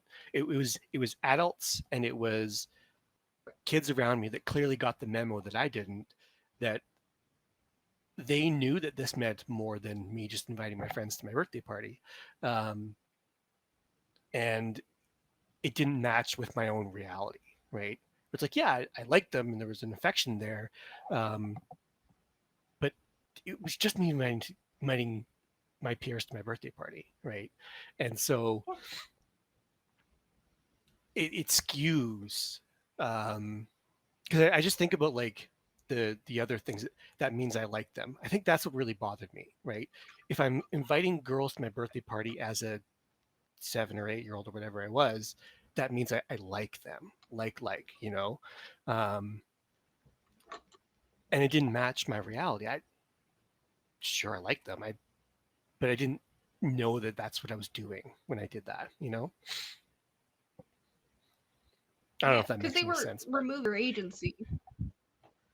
Yeah, that situation removes your age as a kid. It's like, okay, you're now explicitly how I'm supposed to feel about this situation. What the reality? It's not the relationship that I have with these people. It's just you just decided to feel about something, which is a thing I cannot tolerate as an adult. If you tell me how I feel about something, I will murder you. Oh yeah, yeah, yeah. Oh yeah, I mean, I think about my growing up, and I use fantasies to be a coping mechanism, like as you were talking about, Joe, you kind of created your own fantasies, but like my fantasies were around, not just my sexuality, but it was just like, how do I exist in a world where I'm told I can't exist as who I am, right? So fantasy was a tool to utilize, like, what could my life look like in this world that isn't real, right? Because I have control over that. I have the expectations set in place. And even if there's real people in my life within those fantasies, I actually perceive them differently in that fantasy, right? Like, I would fantasize that my parents would be cool with it. They're cool with it now, folks. It's okay. It's Everything's fine. Everything's fine. Don't go after my parents, please. No, but like my household was shit. Like I remember being 5 years old and them telling my brother and I what sex was, and that was like the end of it. That was the talk about sex, right? Just the one. Just the one Just the time, one. You get one. right? So as Everybody gets time went one. on, yeah, exactly. So but the as time went on through my teens, early teens and mid-teens, there was no conversation about anything about that, right? And especially there was no conversation about anything alternative to the norm. So if it was not heterosexual standard 2.5 kid like foreseeing of my future, that wasn't allowed to be vocalized, right? Like there were and I look back on it now, there were so many ways where my parents were like kind of poking me, like for me to tell them this stuff, and I'm like, I don't fucking trust you, I'm not saying nothing, you know. And that's how I existed for the longest time. I didn't trust people around me to have those conversations because they never express that. So the fantasy that I had to develop in my brain to like get me through my teens was what I thought I wanted for my life could exist in my head. And I was safe in that. But no one else needed to know. So for me, that's why when like I was coming out, it was this huge thing because suddenly that fantasy had like a sliver of reality in it now. Right. And I won't go into too much detail, but Joe was like the second person that I ever came out to. And it was a whole thing. It was like maximum anxiety. I like brought Joe into my aunt's office so that we could have a sit down talk. Like it was a lot. Oh, I was sure that she was going to tell me she was dying or something like yeah. that. I have cancer. There was this whole build up to it. Yeah, there was the whole build up. Super dramatic, but that was me freaking out, right? Because I was starting to dissolve this fantasy of what my life was or where I could feel safe into a sliver of what the reality of what my life could be. Right? And that crossover phase is like very, very draining because you never know what the expectation is going to be on the other side of it. So, you know, for me, fantasy has always been this thing where my brain defaults to as a coping mechanism for sure. Yeah. Rather than it being so like I know that fantasy is a neutral term, but my brain uses it as like a negative thing, right? Like it's more like let me recoil from reality so that I can create something that I feel safe in. Yeah. Right. And again, that's something that I'm working on. That's what I'm doing my therapist talks with about not being so afraid of, you know, like shit. It was only 2 years ago that I finally had a conversation with the two Alexes when we were in New Zealand, where they're like, God, this is so stupid, but it's my reality was they're like, Kara, there's a difference between like, there's like for me, I was just like, no, there's a big difference between a want and a need. There's a lot of things in this world that people want, but they say it's a need, right? And the Alexes were just like, no, Kara, there's a lot of needs that people have, and it's okay to like present them to the world and say them. But I didn't understand that because in my fantasy and my coping mechanism, that's dealt with. That's not assumed, right? So it's very interesting when you start developing the communication skills of like, okay, now I can actually analyze, okay, what is my need? What is my want? And that definition component was like a huge brain awakening for me. So I know I'm weird. It's fine. I get it.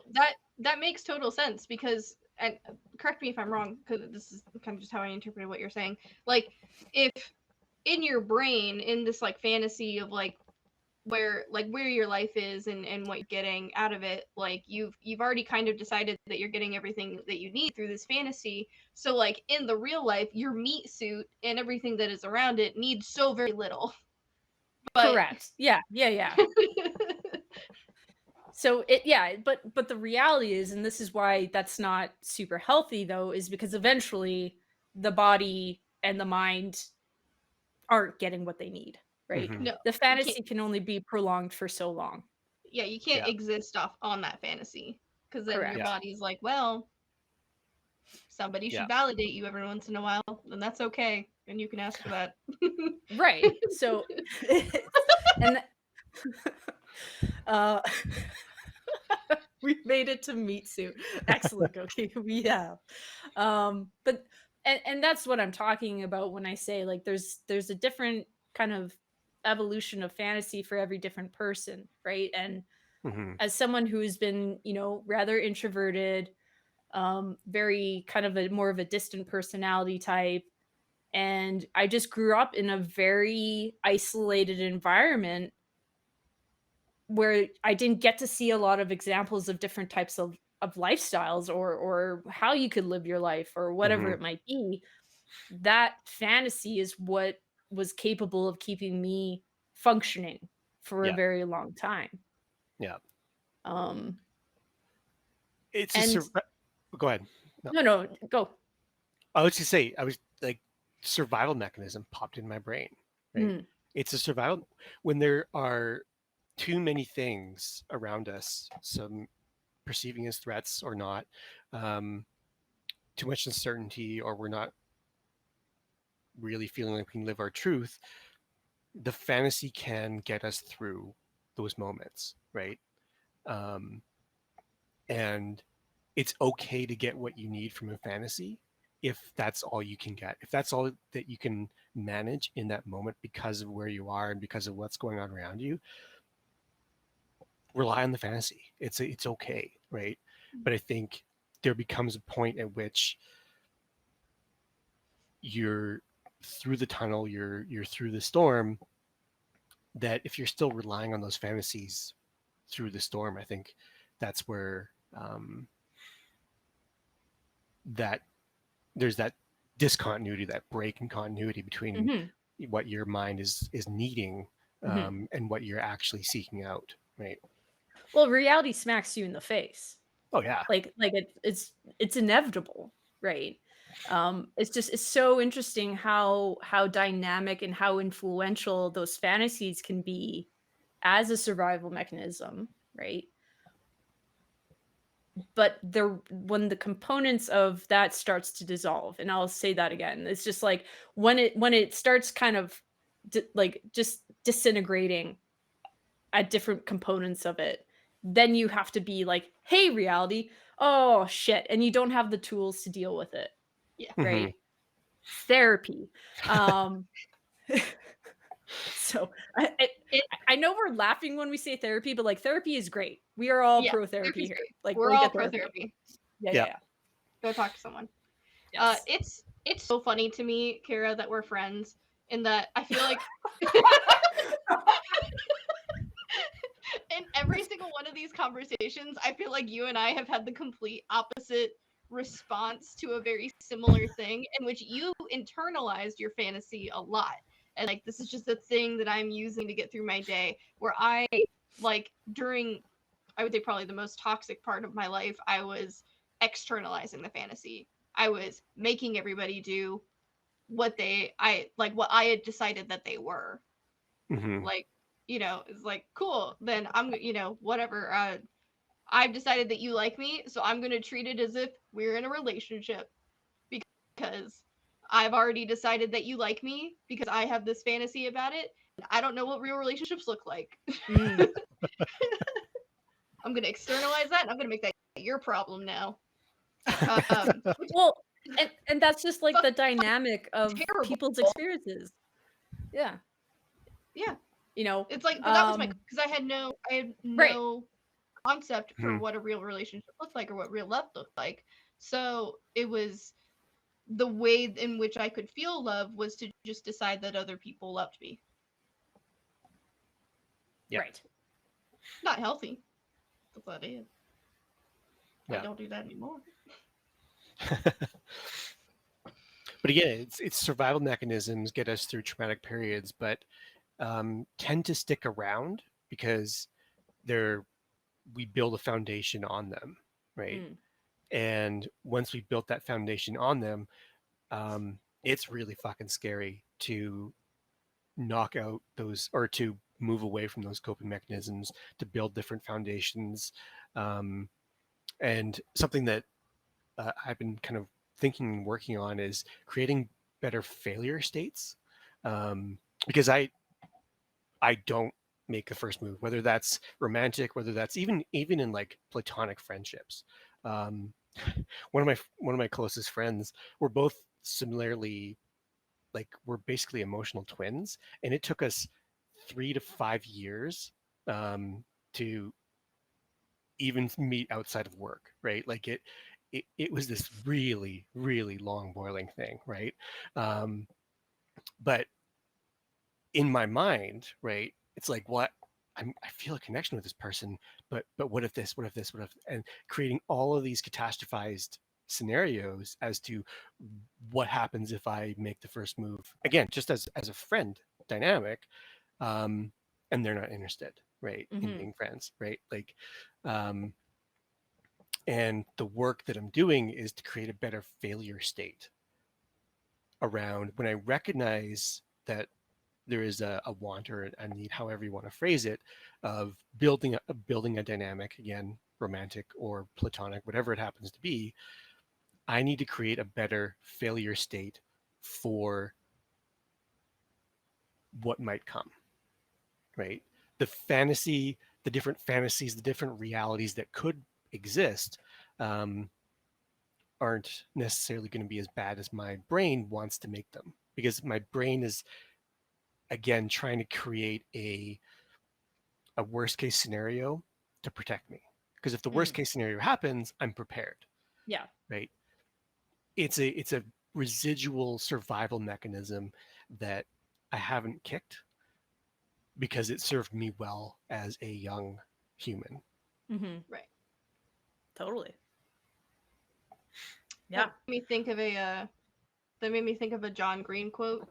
Imagining the future is a type of nostalgia, because when Mm. we're nostalgic about something, we only remember the good things, and we only like we the whole feeling of nostalgia is usually positive. It's usually Yeah. like, oh, it harkens back to a time when I had less to think about and less to worry about and all that time. And imagining the future is sort of like the same thing. It harkens to a time where I will have less stress, or where I will be more secure, or where I will have completed these goals. And both of them are a kind of fantasy, Hmm. because they're the idealized version of both the past and the future. And you kind of have to learn to reconcile, like, things don't always work out in the way that you want them to, and that's Yeah. okay. Things change, people don't always act in the way that you expect them to, or that you've imagined them to. And it's okay to have those fantasies, as long as you can come to terms with the reality of the thing, and treat them like they truly are. For Yeah. me, I constantly go back to, if I feel like I'm feeling a certain way about someone, and I'm like starting to project, or I'm having insecurities about how I feel someone feels about me, think, well, what did they do? Well, what did they say? What did Hmm. they physically do? What did they actually say? Not reading between the lines, not psychoanalyzing anything. What did they tell me? Mm. They told me good night. That was it. If they had anything else to communicate to me, we're fucking adults. I shouldn't have to psychoanalyze that, and Yeah. that's okay.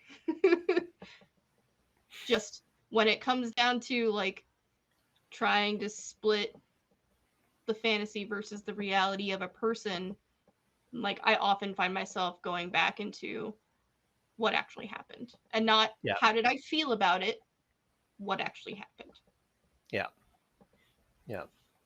And I think another element of it too, and why, again, going back to the residual survival strategies, is the other thing that I think there's fear around. I think maybe, and this is why I wrote the, like, is there a reliable way to separate what we think is going on and what is actually present? Um, and again, from that ingrained, like, I take accountability for everything. If I've created a fantasy that's positive and it doesn't turn out close to what that positive fantasy is, however realistic, um, I internalize that as it's my fault that the fantasy didn't materialize in the correct way, right? Um, which is not realistic, right? Because the fantasies that I'm developing involve other human beings, right? Which are aspects that I do not have control over. I do not have control over the other person, right? So if they don't want to be friends or they're not interested or whatever it happens to be, that's not a personal, that's not a mark on who I am as a person, right? But I had to learn that. That's something I'm teaching myself, right? So if this person doesn't want to be my friend or they're not interested or whatever, that doesn't define me as a human being, right? Because they're an entirely different entity, right? Right. Even Oh, though I had totally. this fantasy, it's not my fault for it's not my fault, but it wasn't naive of me to want something positive, right? It Right. didn't work out, and that's okay. But it's that that's okay piece that's a bit of a jump sometimes. Yep. Totally. Well, I mean, jumping a little bit here, but specifically when we talk about, let's give the people what they want, the sexual fantasy component of things, okay? No, I'm just, it's one of those things where I had a very strange upbringing where my mind wouldn't really comprehend.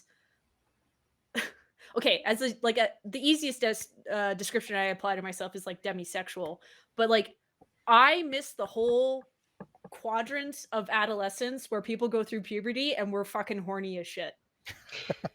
I'm like, I don't get it. I don't understand. Nah.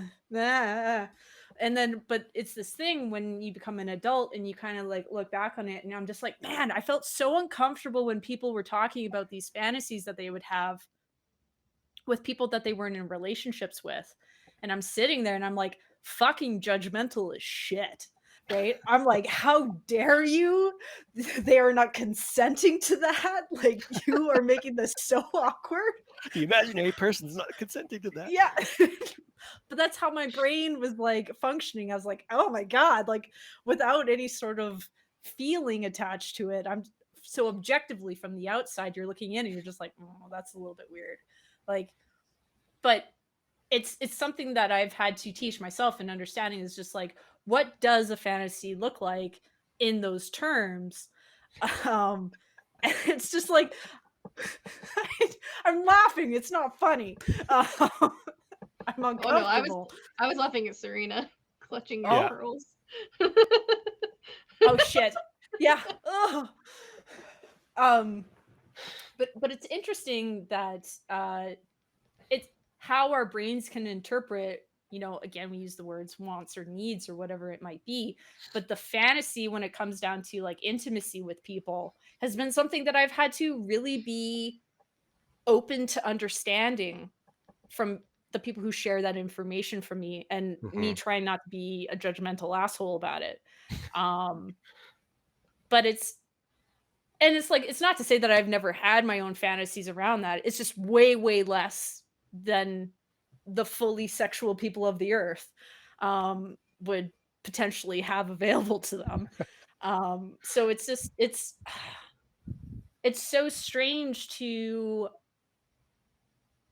comprehend a certain fantasy desire, creative environment that people kind of seek out when you don't, like, I'm trying to talk about when you're not really in with a concept of it, right?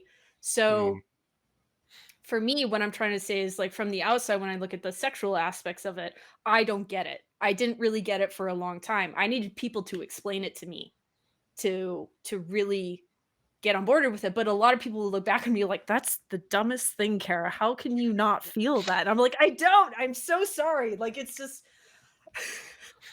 I probably owe a few apologies to a couple people from my late teens. but I don't talk about it anymore.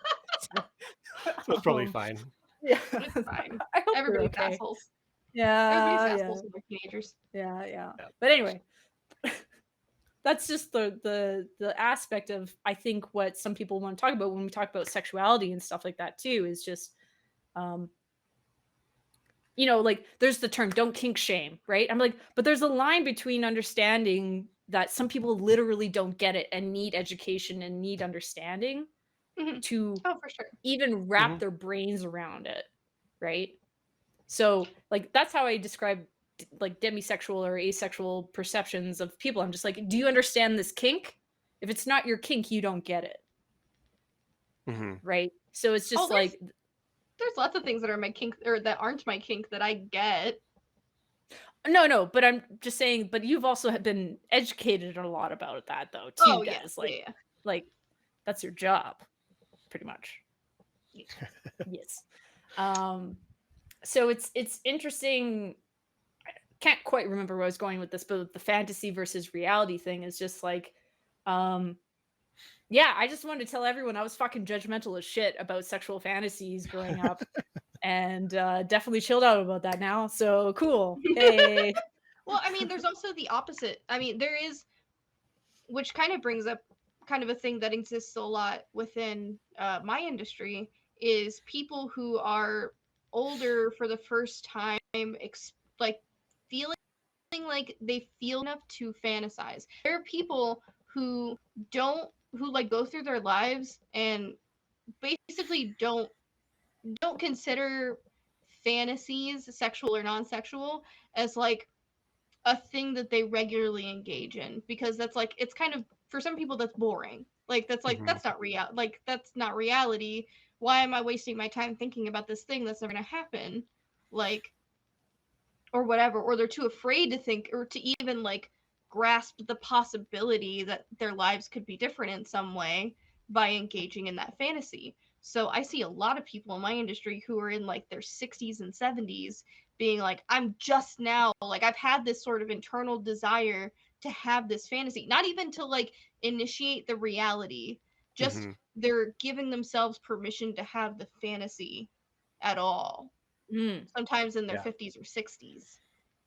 And it's like, because it's like, if it was never a coping mechanism for you, if it was never a thing that was encouraged by people in your life, then like being able to be creative in that way and to fantasize in that way, like, and to explore the possibilities of what could be, is not a thing that's intrinsic to everyone. Mhm. Like, some people need that sort of basis in reality, Mhm. and like, and that's okay. It's just, for some people it just takes more time, Yeah. and being and feeling like it's safe enough to explore that fantasy, even if it's nowhere at all on their bucket list to try that thing in reality. I mean, that's a huge part of online femdom, is just the fantasy. It's like, Mhm. guys watch videos about being locked up in chastity for 100 days, but they would never actually try it. They just like the fantasy of being locked up in chastity for 100 days. Yeah. Like, and that's how they safely explore that fantasy, by buying that video. Mhm. Yeah. The fantasy need not be a reality. The fantasy can provide that comfort and can be a safe way to explore an aspect of who you are. But it doesn't necessarily mean that you actually want to go. Yeah, really very much agree with that for sure. Yeah, like, like I don't have like, because I consider myself sort of a dom hobbyist, and that, like, it's not my full-time job, but like, I'll be mean to guys on the internet for money. Um, and more often than not, I like, probably the thing that I get asked about the most is like people with gay fantasies, like, because I am non-binary. I am, most of the time on the internet, like, my persona is more mask presenting, and that's generally what I'm more comfortable with. Hmm. Um, and so like, there's the hyper femme, and there's sort of, especially in dominatrixes, it's sort of the hyper femme percentage, or presentation with sort of masculine personality types, and I lean towards presenting mask personality type. And it's just a little bit different, and it's a little bit closer to being a dude. So I'll more likely than not get guys who kind of want to explore this almost gay fantasy with me, because I'm a safe place to explore the fantasy, and there's a power dynamic there that is understood. Yeah. And that's sort of how they're able to explore that safely, because they don't feel like they can take the leap to talking to a dude because of the fear of rejection or the fear of whatever, their upbringing, their society that they live in, sometimes the legality of the thing, depending on what country they're in. But I'm just enough of the thing that they're supposed to be attracted to that they can justify their attraction, but I'm just enough of the thing that they're actually attracted to justify the attraction. Yeah. And the fantasy gets that much closer to reality. Yeah. Well, I think that's where I want to go with the point I was making earlier. I think when we look at that, our fantasies have been regulated by external influences, right? And not to dogpile on one particular thing, but when I think about Catholic Church, right? Like, and I identify them because of Catholic Church, and I think different forms of Christianity. Catholic Church manager right here. Yeah, but there's like also there's prohibition around masturbation. There's prohibition around fantasy. Like this idea that another person could be alluring to you is that you are a bad person for finding somebody sexually attractive. God right? knows Like, your thoughts. God yeah, and Santa. God's watching. Jesus is watching you masturbate. Jesus is watching you. Yeah, right. Like, it frustrates me to no end that we have the damage that we've done to people, that they feel guilty for having fantasies, and that's not even getting into like the hardcore homophobia and the hardcore transphobia and all that kind of stuff, where people have been actively, killed and repressed for being who they are.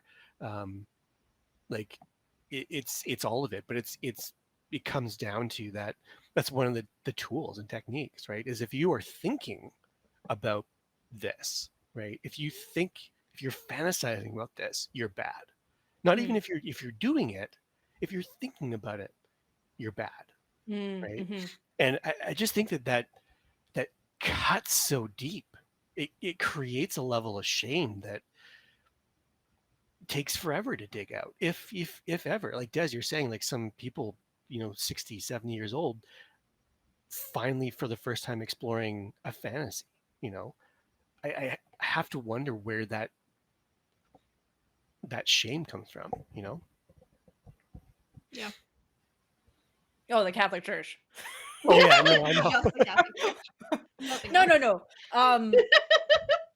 It's there's definitely influences of that time. Like I for the longest time, probably when I was going like from my teenage years, I always kind of like retrospectively look back on it, and I was just like, okay, in my teenage years, I would have defined myself as asexual, like 100%. There was no wiggle room on it whatsoever. And that was mostly because the message being told to me from the Catholic Church, which was basically not only the church that I went to until I was 11, but that was also the schooling system that I went through. Plus I wouldn't, like, my parents are not conservative, but they were very minimal about anything else in the world. And well, my dad's conservative finance, like another thing, but that's anyway. That's not what this is about. But with those sources coming on me as my major influences, I was just like, well, no, this just is never for me, right? Like there would be constantly throughout my entire life until I was about 18 or 19, until I came out, was basically there's something wrong with me, right? And this is a very common experience for a lot of queer people, is just there's something wrong with me. and I don't know what to do about it, and I don't see this fantasy that everyone else sees in their future for me, right? And I remember there being times when I was growing up where I was just like, I should like this boy in my class. I should like him. I should really, really like him. We get along and we hang out and all these other things, and I should like him. Um, but it was never the same as when I would like develop these relationships with these like girls in my class and how I would feel internally about it, Mm-hmm. right? But that's also where the shame gets in applied, and that's where all like the internalized homophobia developed and all those other things. So it's the fantasies were always influenced by that, Mm-hmm. right? So there's like when I had my first sexual fantasies kind of in my later teens, I was shocked. I was like, "Oh no. I can't. I can't. This is bad." Clutch those pearls. Yeah. Yeah, clutch those pearls. um because it didn't coincide with anything that was appropriate of my bubble that I grew up in, right? Yeah. Um but it but I'm looking back on it and I'm just like, so how could I have this fantasy of being a like security blanket to, or as like a coping mechanism that made me feel so safe, but when it came down to my sexuality, it was the opposite. It made me Mm-hmm. feel very unsafe, very okay with things.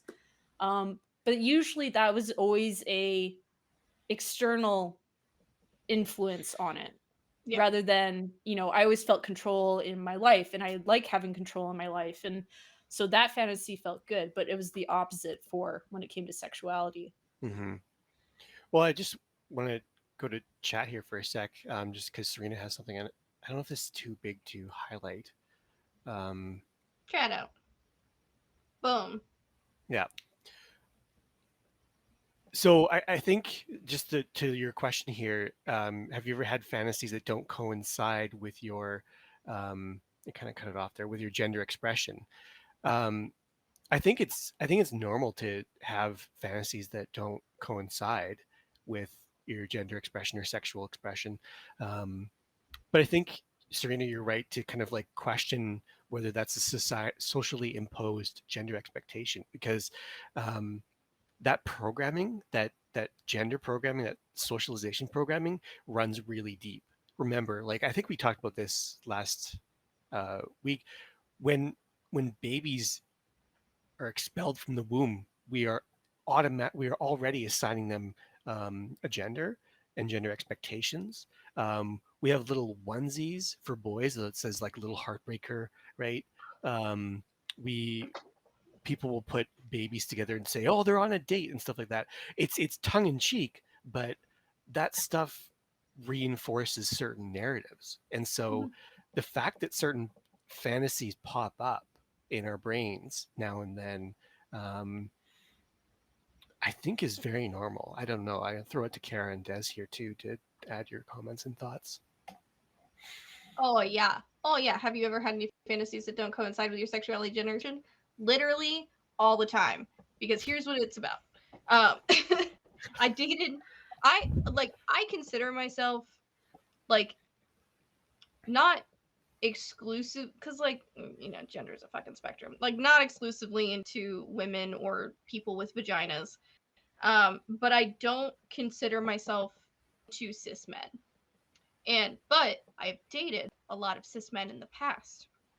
And kind of as I came into like my like late 20s and stuff, I realized that I wasn't dating them because I was attracted to their body.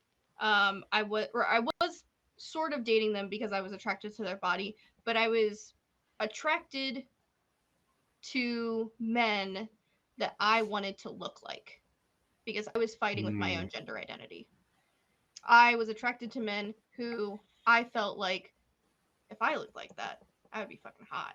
Like mhm, and even the guys I didn't think like that, I was attracted to them because I was feeling some sort of lack of attraction in other places. Like I wasn't feeling validated sexually.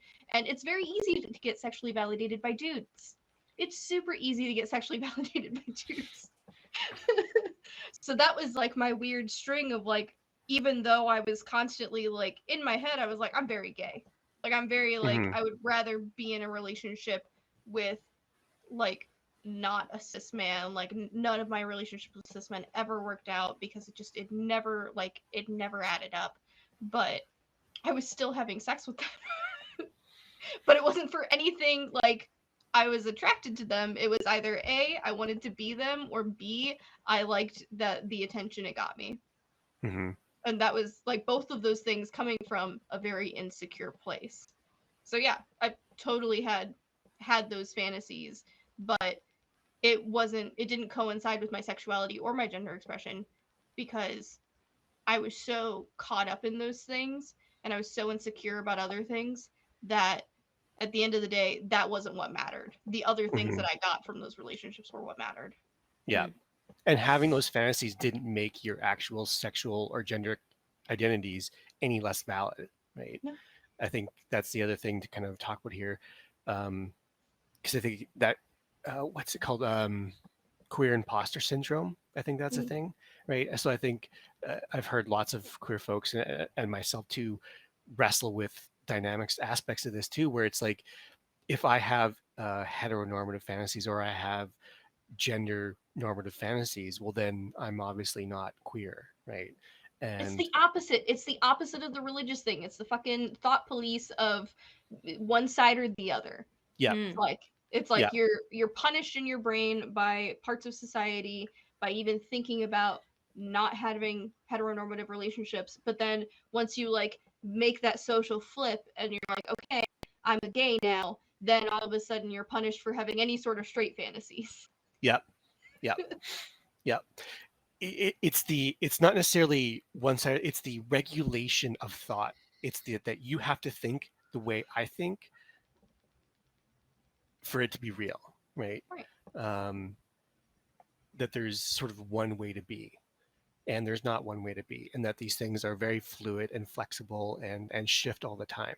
Mm-hmm. Um, Again, our brains love nice, neat boundaries, Mhm. but I think part of that is because we don't really allow ourselves to be more comfortable with uncertainty and fluidity. Yeah. Um, I know guys who like identify as cis, who identify as hetero, who love being sissies on the internet, dressing mhm, up in like this fantasized sort of hyper feminine thing, wearing heels, like being super slutty, and then but when the scene is over, when the fantasy is completed and they're like coming back to their brains, they're like, no, I'm cis. mhm, I go about my day to day being a straight dude, having a straight relationship, and then but allowing themselves to kind of engage in that fantasy also allows them to have strength in that fantasy because they know they're just confident with their identity because it's like okay I have explored that thing in mhm, some way and that really only affirms how I feel about myself. It's like I like myself in this way, dressing this way and acting this way in this certain context, but in every other context I am just a dude and that's fine. mhm. And like and that acceptance and uh there's a lot of self-acceptance that comes with accepting one's fantasies. Yeah, yeah. Because again, I think it creates a sense of, again, not hard boundaries, right? But it creates a sense of understanding that this is an aspect of who I am. And the more I get a sense of who I am, the less I feel icky with myself, you know? That self-awareness goes a long way. It's come up a lot tonight, talking about that sense of self-awareness. I think it came up a lot last episode too, but Yeah. um, Yeah, I don't know. I mean, I feel like I'm coming from a little bit of the other side of the pond with Serena's question because it's more like the absence of the fantasies was the thing that I had to deal with the judgment the most. mhm, So then when I accept these fantasies that develop in my brain now and they match, that's what makes me feel the best. mhm, So it's interesting like I don't want to discredit the fluidity of anything, but just like for my experience, it's just like that fluidity is just the absence bubble. Like those are the two sides there. And then when I Mhm. have the fantasies that I'm just like, oh shit, this is like matching up. This feels great. Like didn't expect that. Let's go. That kind of thing is kind of how my brain likes to play tricks on me. So Mhm. that's yeah. Yeah. Yes, It's Xandra. Non-religious Judaism. Way to go. Thank you, Serena, though, for your question. Yeah, very good question. That's a really good Yeah. question, and really appreciate you kind of, um, you know, bringing a little of where you're coming from into the into that question as well. Hopefully, again, we're just sort of like giving our perspective on it, but I hope that uh, answered some of it or gave you something to think about for sure. But Yeah. I think we've kind of answered all the questions that we had written for ourselves. yep, we're Um, about 9:30. I don't know if we want to maybe start winding down or. Yeah. Anybody else have anything they wanted to do in regards to fantasy versus reality? Any questions? Any fun stories you have? Any? mhm. I do also have to give credit to Des and the documentary crew because there was a lot I learned in a very short amount of time around all that Very stuff. educational experience. I am simultaneously sorry and also you're welcome. Perfect. I unclutched the pearls quite a bit in 2007 or 2017 Got rid of them and completely, I would imagine. 2018. I got rid of them in 2018. That's fine. Yeah. Yeah. No pearls anymore. I mean, I try not to hold on to any pearls. Only I don't know. Oh, Val. Thanks, Val. I'm going to highlight that one. No. Yay! And Pippin. Look at Pippin. You got to get Pippin a shirt that says Heartbreaker. Yeah. He won't. I'll get Moose one. Moose would wear a shirt. Yeah. Moose. He's asleep. He's like, it's late. Yeah. It's yeah, I don't know. I mean, thank you not only chat, but both Des and Joe for sharing stuff. Like Mhm. I've learned stuff tonight as well. Always. Yay! So, We love to learn. We yeah. do. Yep. Thanks, Bowtie. Oh, great. Thank you, but yes, I'm so glad. So glad. We're just happy people are here and hanging out and listening to us talk about stuff. Mhm. It's pretty good. Yeah. And I think just to reiterate though, like understanding that the three of us are doing our absolute best, that if you do need to, like, if you do have questions, ask them, Mhm. right? Yeah. Like, we're trying to walk into this chat space with a lot of spoons. So, we want to be engaging with people if they have some questions. So if you Mhm. do have a little bit of apprehension with it, please understand, like, we are trying to come from a place to have a conversation with that question. Yeah. So Yeah. we're not trying, as much as it hurts me, I'm trying not to dismiss things Try not to be judgy, McJudgerson. on Yeah. this channel and space right now. But, We appreciate okay. your restraint, Kara. Oh, yes. I'm gonna drop my links in the chat real quick. Oh, Seems like yep. we're wrapping up. Yep. Go follow me on all the things, but don't follow me if you are under the age of 18. Correct. Yes, don't do that. But Don't do that. otherwise, yeah. My channel is the current one broadcasting. Would appreciate a follow. I'm 4 away from Oh yeah, let's affiliate. get Joe So to affiliate. if folks want to just drop me a follow, you don't even have to keep up with me. I would appreciate you did. I'm playing Genshin Impact on Wednesday. I'm excited for that. Play a variety of video games, but yeah. But next stream, next stream is going to be when's the next stream? I'm going to check our Dez's fancy thing. We're going to be in February. Oh, we have not picked a date yet, actually. So No.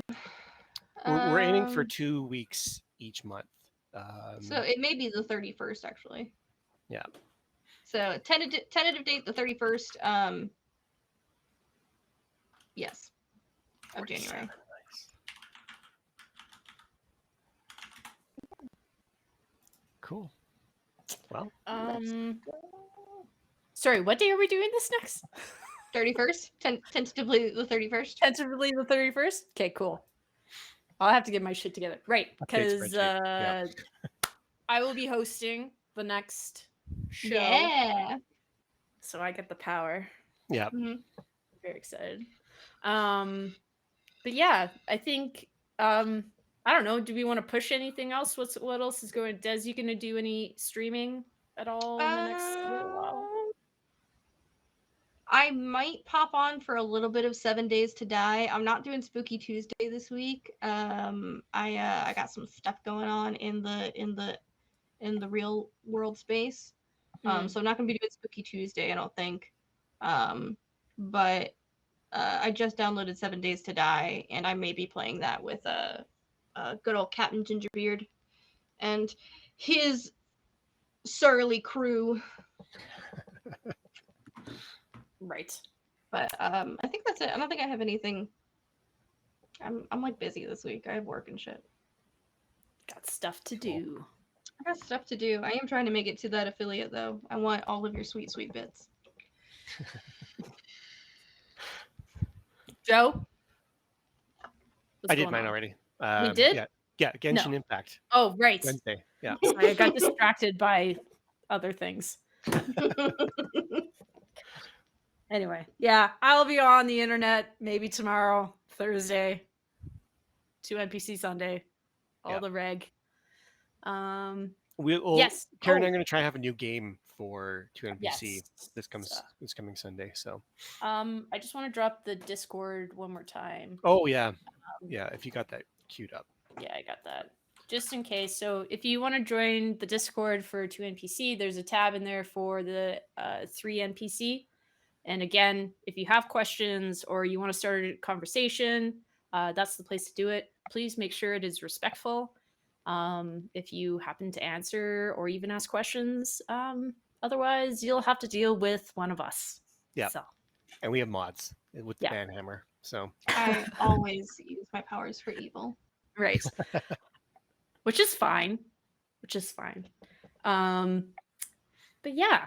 Okay, cool. Yeah. Uh-huh. Yep. Fantastic. I think we're good. Thank you, everybody, for joining us tonight. Remember, you are loved, you are valid, and have a good week. Yeah. Thanks, everyone. Really, really appreciate it. Bye. Bye.